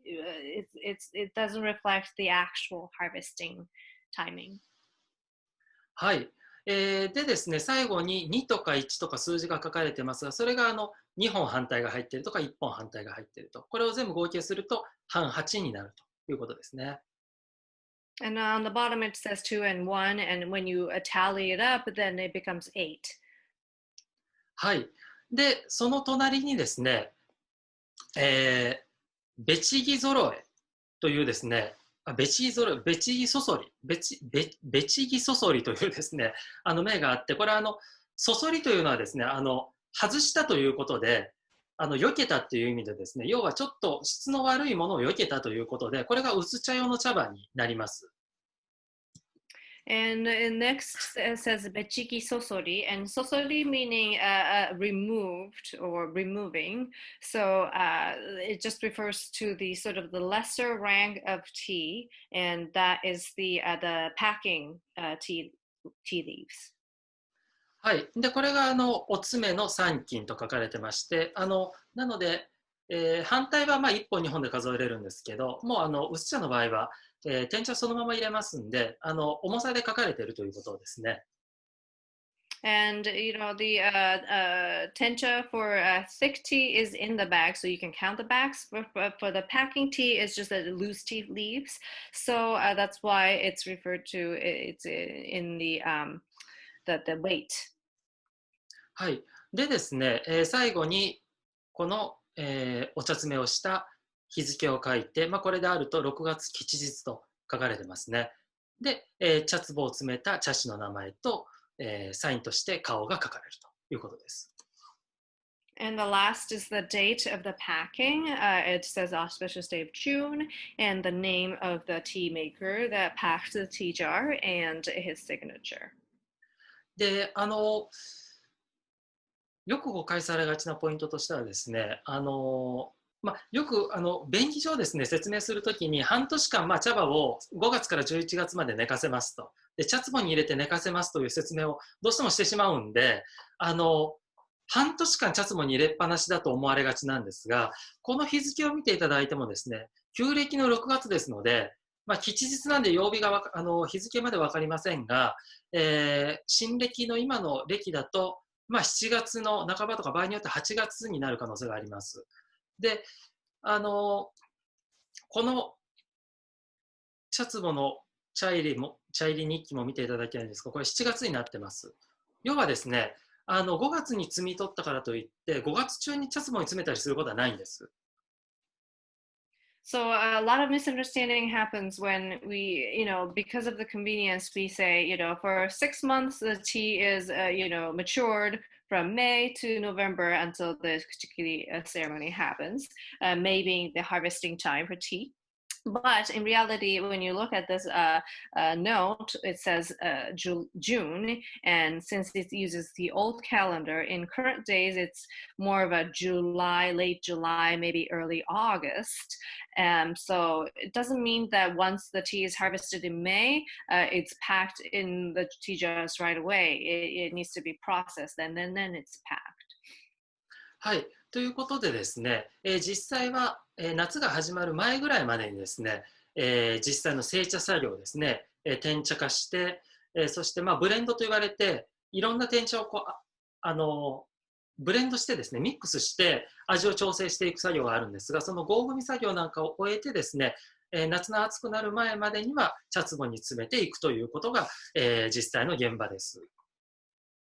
So in reality, after the harvesting in May, the tea leaves are processed to become the tea chips or the tencha, and then a different kind of tencha is blended to achieve the best quality or best taste. And then after that, it is packed in the tea jars before the summer arrives.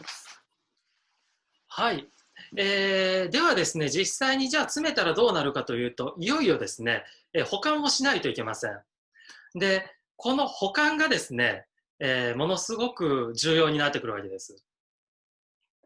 So what happens after the jar is packed? You have to store the jar, and where to store the jars are very important. というのがですね、前回ご紹介した通り、日本のですね、お茶の最も大きな特徴はですね、発酵させないということなんですよ。So, like I said in the last Chanoyu talks, the biggest characteristic of Japanese tea is that it is not fermented. で、発酵させないとですね、緑茶と言われるお茶の種類ができて、発酵させると紅茶とかウーロン茶になるわけですけれども、緑茶の特徴は発酵させないがためにですね、非常にフレッシュな香りと色味が残るので素晴らしいんですが、保管が難しくなるんです。So the Japanese tea is green and fresh in color and taste because it's not fermented. Once it's fermented, it becomes black tea, English tea, or oolong tea. But because it's fresh, it's very difficult to store correctly. お茶というのはですね、亜熱帯気候でしか育たない植物ですので、あ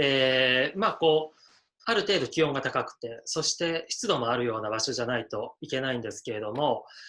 それがですね、栽培には適してるんですが、緑茶の保管には最悪なんですね。So the tea plants are subtropical plants, and it requires a hot and humid, climate to cultivate. However, in terms of the tea leaves, a hot and humid subtropical climate is the worst for tea leaves. ですから保管はですね、ポイントは夏の暑さを避けて、さらに湿度を、当てないと、湿度を溜め込まないというようなところで、夏をなんとか乗り切って秋にですね、フレッシュさを残さないといけないというのが、大命題です。So the main thing about storing is that it needs to avoid the summer heat, and it needs to keep the tea dry. でですね、どのように当時ですね、保管されていたかというのはですね、この、見えますでしょうか。ジョアン・ロドリゲスというですね、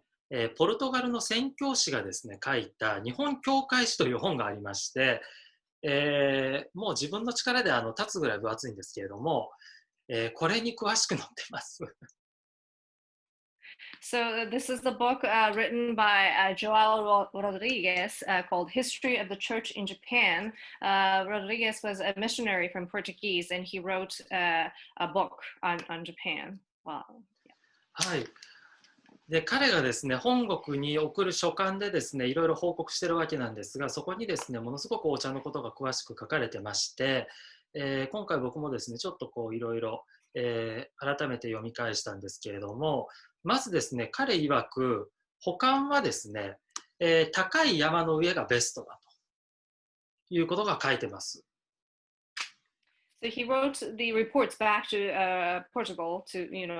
report back what he experienced in Japan, and in it he wrote a lot about tea ceremonies and teas and stuff. But he says that the best place to store the tea jar is on the high mountains. はい。で、ただですね、高い山の上にある、実際はお寺なんかに預かってもらうみたいなんですけれども、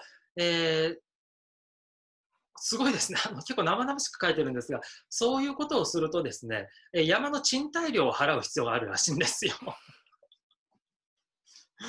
So yeah, he says that usually there's a temple and the high mountain, and usually you would give the tea jars to the temples. But he also mentions how you have to pay for the storage fee. なので、お金がちょっとなかなか厳しいという人向けにですね、もう一つ提案があって、それは枯れた井戸の底にですね、箱に入れた茶壺をこう紐でくくりつけてこう井戸の底までずっと下ろして、そのまま夏を越すという地下の保存でもいいというふうに書いてます。And there's a little more economical way of storing the tea jars, and that is the bottom of the dry well. So the tea jars is in a wooden box, and you would lower the box to the bottom of the dry well so that it escapes the heat of the summer. で、実際ですね、その高い山でですね、茶壺を保管するにあたってですね、じゃあどこの山かというと、一番有名なのがですね、愛宕山です。So it is a high mountain. Which mountain are they talking about? And the most famous one is Mount Atago. 僕はちょっと京都のことにあまり詳しくないんですけれども、比叡山なんかと並んで愛宕山はとても有名な山々みたいですね。ちょっと僕は行ったことないんですけれども、ここのですね、頂上付近にある、お寺で預かってもらうというのが最高の保管方法みたいです。And I've actually never been to this mountain before, but Mount Atago is one of the very famous mountains in Western Japan, like Mount Hiei. And there's a temple in summit, and they would give the tea jars to the temple and ask them to store the jars over the summer. はい、そこでですね、彼曰く、およそ100日間保管されると書いてます。And Rodriguez writes that the jars are stored about 100 days in the temple.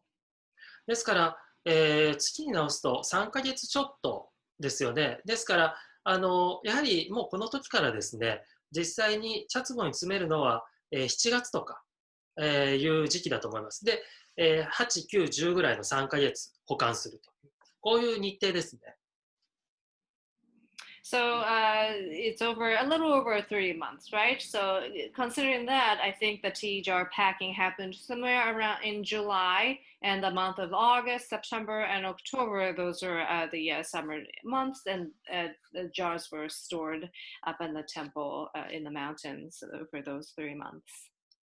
で、そうするとですね、10月頃になるとですね、下山スケジュールが組まれまして、で、ここにはですね、徳川将軍家の茶壺なんかもですね、収められてますので、それをですね、こういうふうに荷造りをして、運び出す作業をするみたいです。And at the mountains, there's the tea jars for shogun as well. So the coming down of the mountain needs to be planned. And here is the picture, the drawing of what that preparation looked like. これはですね、絵巻物、江戸中期に書かれたですね、お茶壺道中絵巻みたいなものがありまして、それの一場面なんですけれども、実際この場面はですね、将軍家から茶壺を京都に持って帰る、茶壺を詰めるために持って帰る場面なんですが、持っていく場面もですね、同じように梱包されると思いますんで、ここでちょっと引用してます。So this is an excerpt from a teacher parade scroll that was made in Edo period, and it's actually showing the teacher traveling from Shogun to the Kyoto tea makers. But I'm sure the preparation looks the same from returning back to Shogun. So I'm just borrowing the picture here. 驚くのがですね、このパックしてるですね、このお茶の茶壺を入れた箱をパックしてるサイズなんですけれども、あの、女性の背丈ぐらいあると思いますね。男の首ぐらいまでありますんで、で、茶壺って大きくでもですね、50センチぐらいですので、よほど厳重に梱包してると思います、これは。So, like I said, the tea jars themselves are about 50 centimeters tall, and if you look at that package that these guys are wrapping, it's coming to their necks, so it's pretty tall, right? So, it's the you can tell how much packaging, how much padded the tea jars were. でこれよく見るとですね、これ外でパックしてカゴに乗せようとしてるんじゃなくて、室内にカゴを持ち込んでパックしてるんですよね。ですからもう本当に大切に扱うんだと思いますね。And as you can see, you can tell that this packaging is happening indoors, not outdoors. So that they put the carriers inside and packed everything. So you can tell how much care went into packing the Shogun's tea jars. はい。で、このようにパックしたらですね、カゴにして、このお茶壺道中、これ皆さん聞かれたことあるんじゃないかと思うんですけれども、お茶壺道中という行列を作ってですね、徳川将軍家まで江戸まで運びます。And once the tea jar is packed, then it's brought back to Shogun in a parade. You may have heard of this. これですね、絵巻物なんで巻物ですので横にずっと伸びていくんですけども、これは一場面だけを抜き取りましたんで、この前後にですね、もっと長い行列が描かれてます。So since it is a scroll, it's a longer, it shows the journey, and this is just an excerpt, so it only shows a few people, but front and back has many more people entourage on the parade. で、ここにですね、小さい札が付けられてまして、御壺と書かれて、これがですね、壺を運んでいるということですね。And this carriage has a plaque that says the tea jar. このお茶壺道中はですね、非常に今でも茶の湯の世界でもよく、面白話的に語られるんですけども、もともとですね、江戸初期に始まった制度なんです。で、お茶壺をですね、要は将軍に見立ててですね、これは将軍と同じぐらい大切なものなんだということで行列をして、東海道を通ってですね、あの、京都から、江戸城までですね、パレードをするわけです。行列をですね。で、そうすると、将軍が出歩いてそんなパレードするわけにはいかないんですが、毎年年に1回ですね、その行列が往復するということでですね、その道中の人々に、徳川家の権威を見せつけるというですね、そういう意味合いがあって始められたと言われています。So this tea parade started in early Edo, and it's a fun little story. But this tea jar is traveling from Edo to Kyoto as if the shogun himself is traveling, and the people needed to handle the tea jar as if it was shogun himself. So it was meant to sort of show off the authority of the shogun himself. ですからこの時代ですね、今の感覚で言うと、なんて言うんでしょう。代役として茶壺を入れて行列してみようって言っても、なんかちょっとしたギャグかっていう感じなんですけども、それがある程度なるほどねってなるぐらいはですね、やっぱりこう茶壺とお茶という将軍家の茶壺とお茶というのは、非常に元からもう権威があったと、そういうことに利用できるぐらい権威があったということですね。So, if you think about it nowadays, if somebody is doing a parade and if they said, "Oh, I'm going to substitute you with a jar," then it's kind of a joke. But back then in Edo period, that it actually made sense. So it just shows you how the status that tea jars had in the society and in the world of shogun. で、そういうことでですね、例えばこの行列をしているときにですね、参勤交代の列、大名行列とバッティングしたりとかいうこともやっぱあるみたいなんですけれども、バッティングした場合はですね、将軍と同格のような扱いの行列ですので、大名も籠から降りてですね、全部頭を下げないといけないと。で、庶民はですね、見ることも許されなかったというふうに、伝わってます。So, feudal lords had to travel back and forth between their place and Edo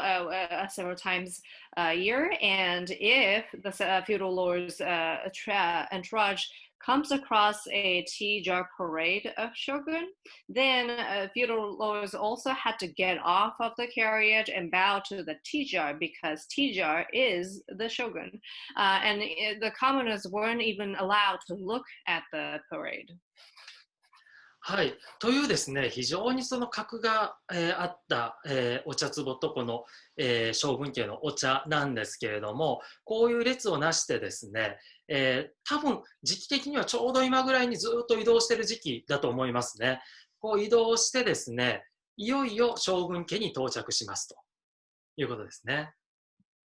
So the tea parade happened probably around this time of the year, and it traveled for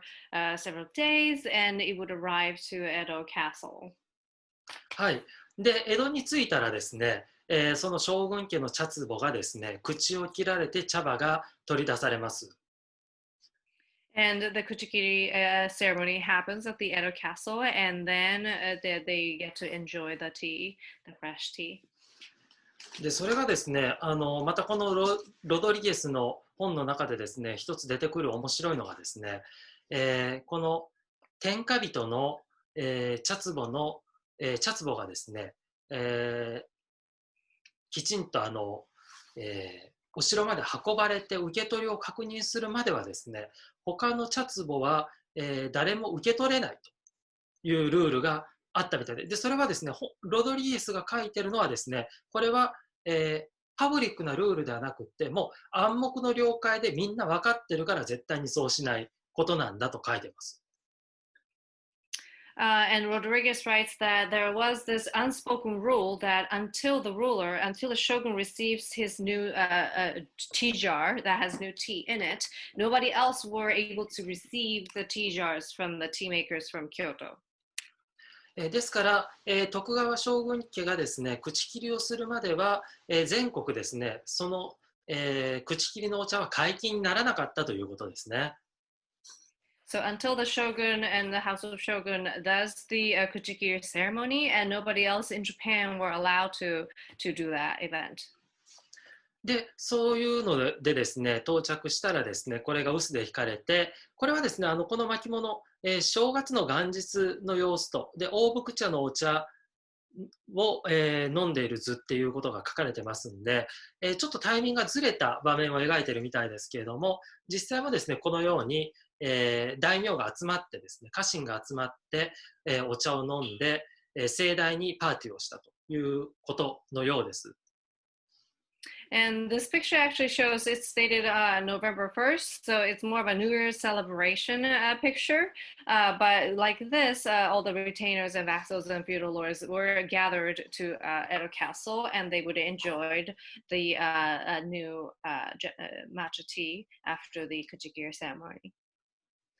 はい。このようにですね、あるんですが、この一つですね、ロドイエスの本の中で引用してみるのはですね、初めて新しい茶壺の口を開く日は、すこぶる、壮重な、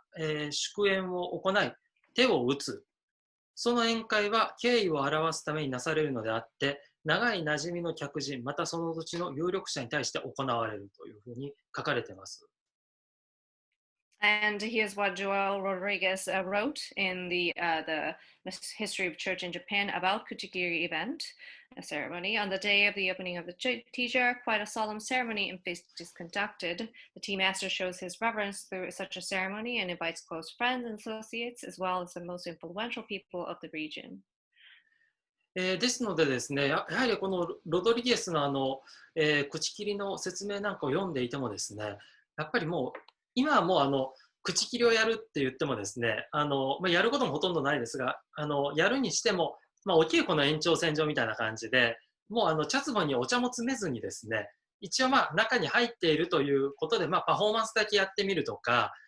そういうことがほとんどなんですけれども、やはりですね、何かこの時代の本当に生き生きしたお茶の世界をですね、味わおうと思ったら、この口切りはやっぱり欠かせないんじゃないかなというようなことがですね、これを読んでると感じられます。So nowadays, unfortunately, Kuchikiri ceremony doesn't happen very often, and even if it does, it's sort of a part of a lessons. And everything is pretend that let's pretend that there's a tea in this tea jar, and we'll pretend that blah blah blah. But after reading this, I feel like Kuchikiri ceremony really is an important part of the way of tea. はい、ということですね。で、ここで届けられたお茶はですね、徐々に使われていって、で、もちろんですね、50センチぐらいの茶壺1つや2つではですね、大名家とかそういった大きな、組織では全然足りませんので、徳川家もですね、ロドリゲス曰く数百の茶壺を送ってるとかって書いてますね。ですので、一括納品じゃないです、もちろん。こう、徳川家はこのロドリゲス曰く、3つのお茶壺を預けていて、メインとして。で、それが運ばれてくるということらしいんですよ。ですから、その他のですね、今後使っていくような、お茶壺に関しては、空になったら逐次送られてくるみたいなことのようですね。So once the Kuchikiri ceremony happens, then they would, start drinking the tea out of that tea jars. But only one or two jars isn't going to last for the whole year. So in the big household like feudal lords and even shogun household, even Rodriguez writes that the shogun household had maybe a couple of hundreds of jars prepared. But in the tea parade, like I mentioned, there are 3 main tea jars, and that would travel from Kyoto to Edo. And after that gets finished, then the next tea jars would be sent along from Kyoto. はい、ということでですね、これで以上になるんですが、こういうですね、前回、今回と通してですね、抹茶を栽培して、天茶を作って、そして今回茶壺に詰めてとかいうような、そして運ばれてということをご紹介しましたけれども、いよいよですね、最後の第3部としてですね、次回はですね、この口切りの儀式自体をですね、見ていただいて、どういったものかを、体感していただこうと思っております。So in the last talk and this talk, we talked about the cultivation of the tea, how it's processed, and the packing of the tea. And in the next segment, we will show you Kuchikiri ceremony itself, and we'll discuss what the ceremony looks like. はい、すでにですね、壺に詰めた茶壺も僕こちらにありますんで、それを切っていこうと思っております。And I do have the tea jar with me in New York, so I'll be using that next month. はい、用意したですね、スライドの内容は以上なんですけれども、ぜひお時間が、大丈夫な方はですね、ここからちょっと質問タイムというか、そういう感じにできたらと思っております。何かAnd 今日の話なり、まあ今日の話じゃなくてもいいんですけども、何かございますでしょうか。So that's the end of the presentation I have. If you still have time, I think we'd like to move on to Q&A. So if you have any questions.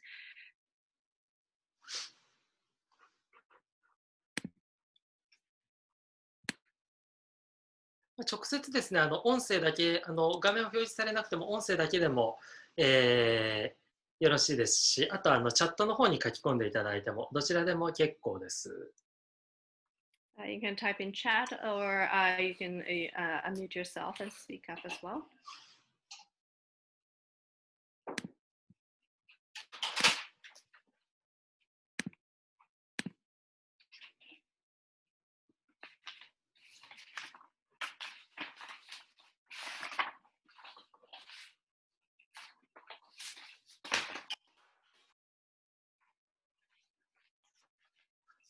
はい、特に大丈夫そうですかね。なんかちょっと感想を聞いてみたい気も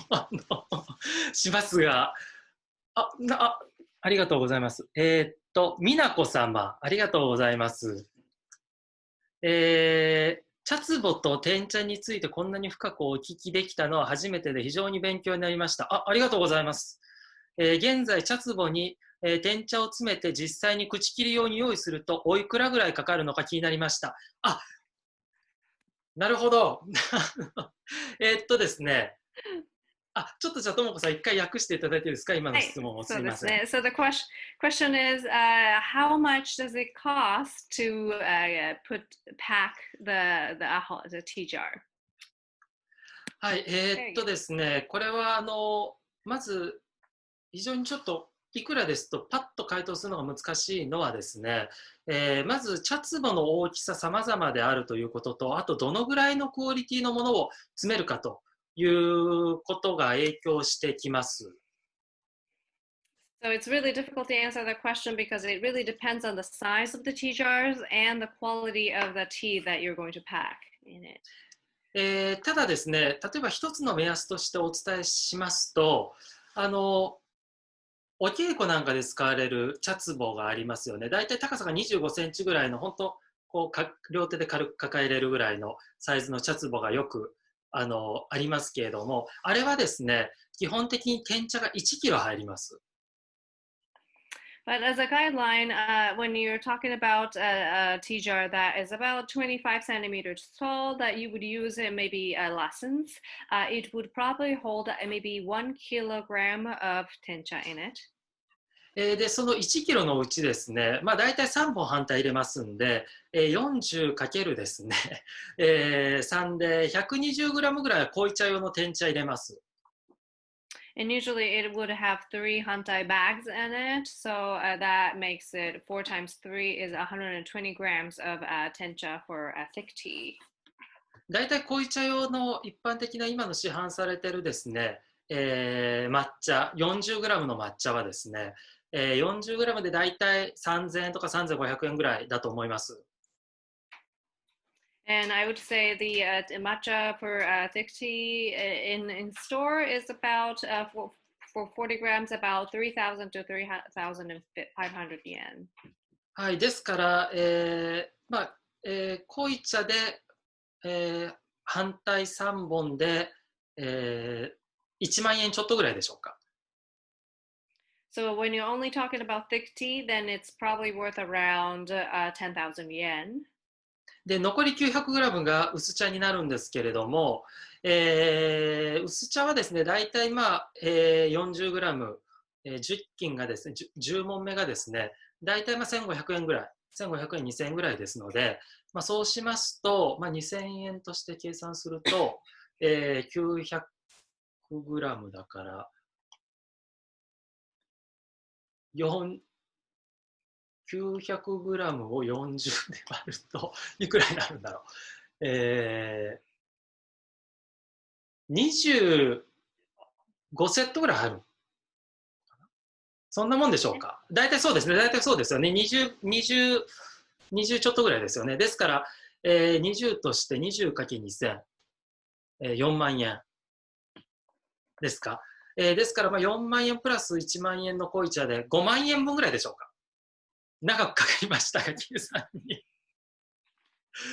And for the packing tea, the thin tea, it would probably amounts to 900 grams of it. So it's probably about 40,000 yen. So altogether, it would probably cost 50,000 yen to pack a tea jar. ちなみにですね、大体こう伝来している有名な欧名物とか今でもありますよという重要文化財のですね商家とかお見せしましたけれども、あれはですね、7問目ぐらい入ると言われるんですよ。大体高さが40センチぐらい、40数センチぐらいなんですが、大体7問目ぐらい入るって言われますんで、ああいう時代のものに大きなものに詰めようと思うとどのぐらいになるかというのはちょっと、さらに計算していただいたら分かると思うんですが、数十万円は今の感覚でも必要ですね。So the famous ones, like I showed you in the picture earlier, they hold about 7 momme. It's about 40 centimeters high, so it's bigger than the one I told you about just now. So it'll probably cost a few 100,000 yen for sure. はいですね。でもう今でもですねお茶を詰めていただきたい場合は空の茶壺をですね自分のごひいきにされているお茶屋さんに持ち込めば天茶詰めて帰ってきます。So, even now, if you bring in an empty tea jar to your favorite tea stores, then they would do that for you. They would pack your tea jar with tencha. でも京都のですねもう誰でも知ってるような有名なお茶屋さんでもですね今はもう茶壺の時期になっても来る茶壺は数十個とかそのぐらいというふうに聞いたことがあります。お店によって違うのかもしれませんけれども、お茶屋によって違うかもしれませんが、ですので、もうほとんど本当に詰められるということがない世界ですね。But I've heard that, the famous, tea stores in Kyoto, they would probably maybe get, to 20, 30 something along that line. So it's very, very rare nowadays. で、すいませんね、ちょっとまた脱線するんですが、このロドリゲス曰くはですね、茶壺に詰めるときはですね、まず茶壺を温めてから湿気を逃がしてから詰めるとかっていうような、そういう細かいことまで書かれてまして、僕がお茶屋で習ったのはそこまでやってなかったんで、この時代は特にだから今と違って本当に湿度管理が難しくてかなり気を使っていたんだと思いますね。So Rodriguez actually wrote about how the teas are packed as well, and he mentions in his book how the tea jars are heated in the inside to let the moisture go before packing the tea. And when I did it, they didn't really do that. So you can tell that in the back in the day, they took really a great care to maintain the quality of the tea leaves. はい、ありがとうございます。あと、久保田様、コメントありがとうございます。茶壺の歴史を通じて、茶壺や茶入れの役割や意味が理解できました。ありがとうございました。どうもありがとうございます。Thank you for the comment. 本当茶壺は結構奥が深くて、あと忘れ去られがちなんで、深く読み解くと結構戦国時代に行き着いてものすごくドラマチックで面白いんですけれどもいつかですね、このぜひロドリゲスを読むような回もですね、読むというか、こんなのまともに読んでたら、ね、皆さん本当一生終わってしまいますんで、僕が代わりに読んでですね、重要と思われるところだけ抜き出して、皆様に、写真とともにお伝えするという意味ですけども、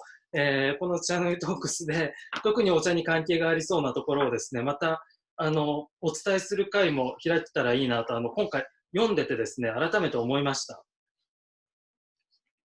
So, the history of tea jar has go way back, and it's such a dramatic, history behind it. And unfortunately, it's kind of forgotten nowadays. But I'm hoping that maybe we could do something like I would read the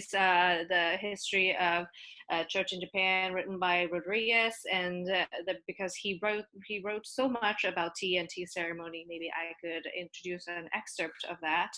to you because if you read it, it takes forever to finish.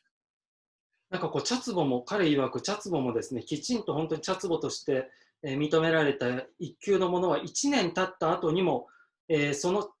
茶葉がですね、壺に入れた時と同じように、いつも新鮮に見えるまま状態を保って、年から年を越せると書いてます。Rodriguez writes, the good tea jars can keep the freshness of the tea leaves of the tea leaves, and even after 1 year, the good tea jars maintain the quality, the tea leaves quality, as if it was packed yesterday. 結構ですね、面白いのが、もう本当にいい加減これで最後にしますけど、面白いのがですね、お茶の価格とかまで書いてるんですよ。Rodriguez even wrote about the price of tea. ただポルトガルの当時の単位なんで、ちょっと読んでもどのぐらいの価値か分かんないんですが、一番第一級の茶は5区というと。で、これは1カテ、大さの単位だと思うんですが、1カテにつき銀6テール、次のベチギは4テール、そして極そそりは2テール。とかいうふうにですね、こんなことまで報告してくれるんですかと。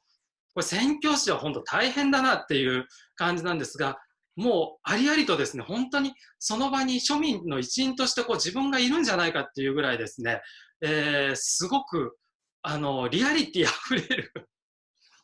記述がいっぱいあります。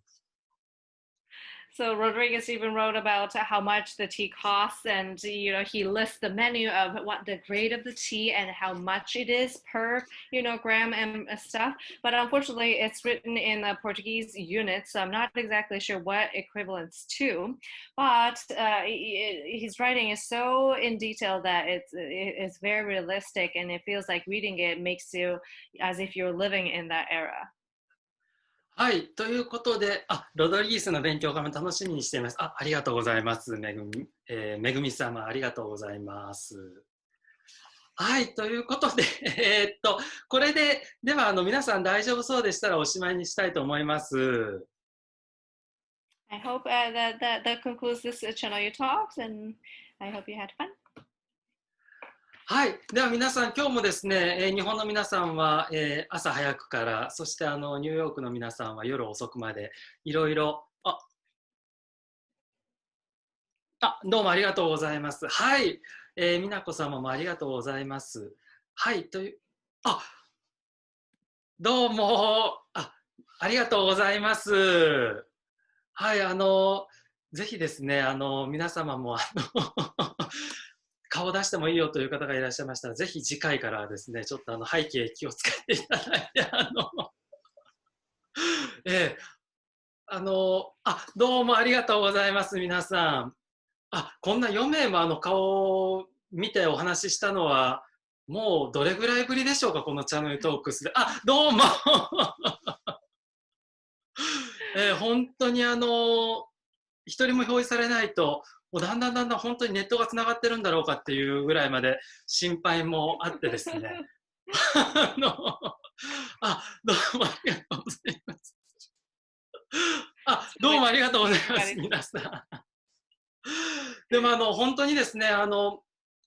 今寒い時期も始まって、今ニューヨーク今日朝見た予報では最低気温1度になる予報でとても寒かったんですけれども、ヨーロッパの方も、ちょっとまたコロナがですね、非常に深刻な状況に、フランスなんかもニュースになってましたけれども、今のところ、ニューヨークはそのヨーロッパほど、大きく一気に急激に深刻化しているようなデータにはまだなってませんが、寒さとともにどうなるかわからないのと、日本も同じくですけれども、本当にですね、皆様お気をつけて引き続きお過ごしくださいませ。で、またYes, ぜ New ひ、York is getting すいません、どうぞどうぞ。right. And New York is getting cold, and Europe is being hit by another wave of COVID-19. But so I hope everybody stays healthy until the next time. はい、ではお時間ありましたら、ぜひまた口切りでお会いしましょう。はい、ぜひですね、案内にもちょっと書こうと思うんですが、ちょっとせっかくなんでみんなでお茶を飲むということができてもいいのかなと、なんとなくぼんやり思ってます。はい、それでは皆さん寒い時期ですのでくれぐれもまずは健康第一でお過ごしください。はい、どうも。そうだそうだ。そうだ、すいません。あとですね、大体これ月2回いつもやってたんです。大体第2週、第4週ぐらいとかでやってたのかな。なんですが、ちょっと来月はですね、口切り1回のみにしようと思ってますんで。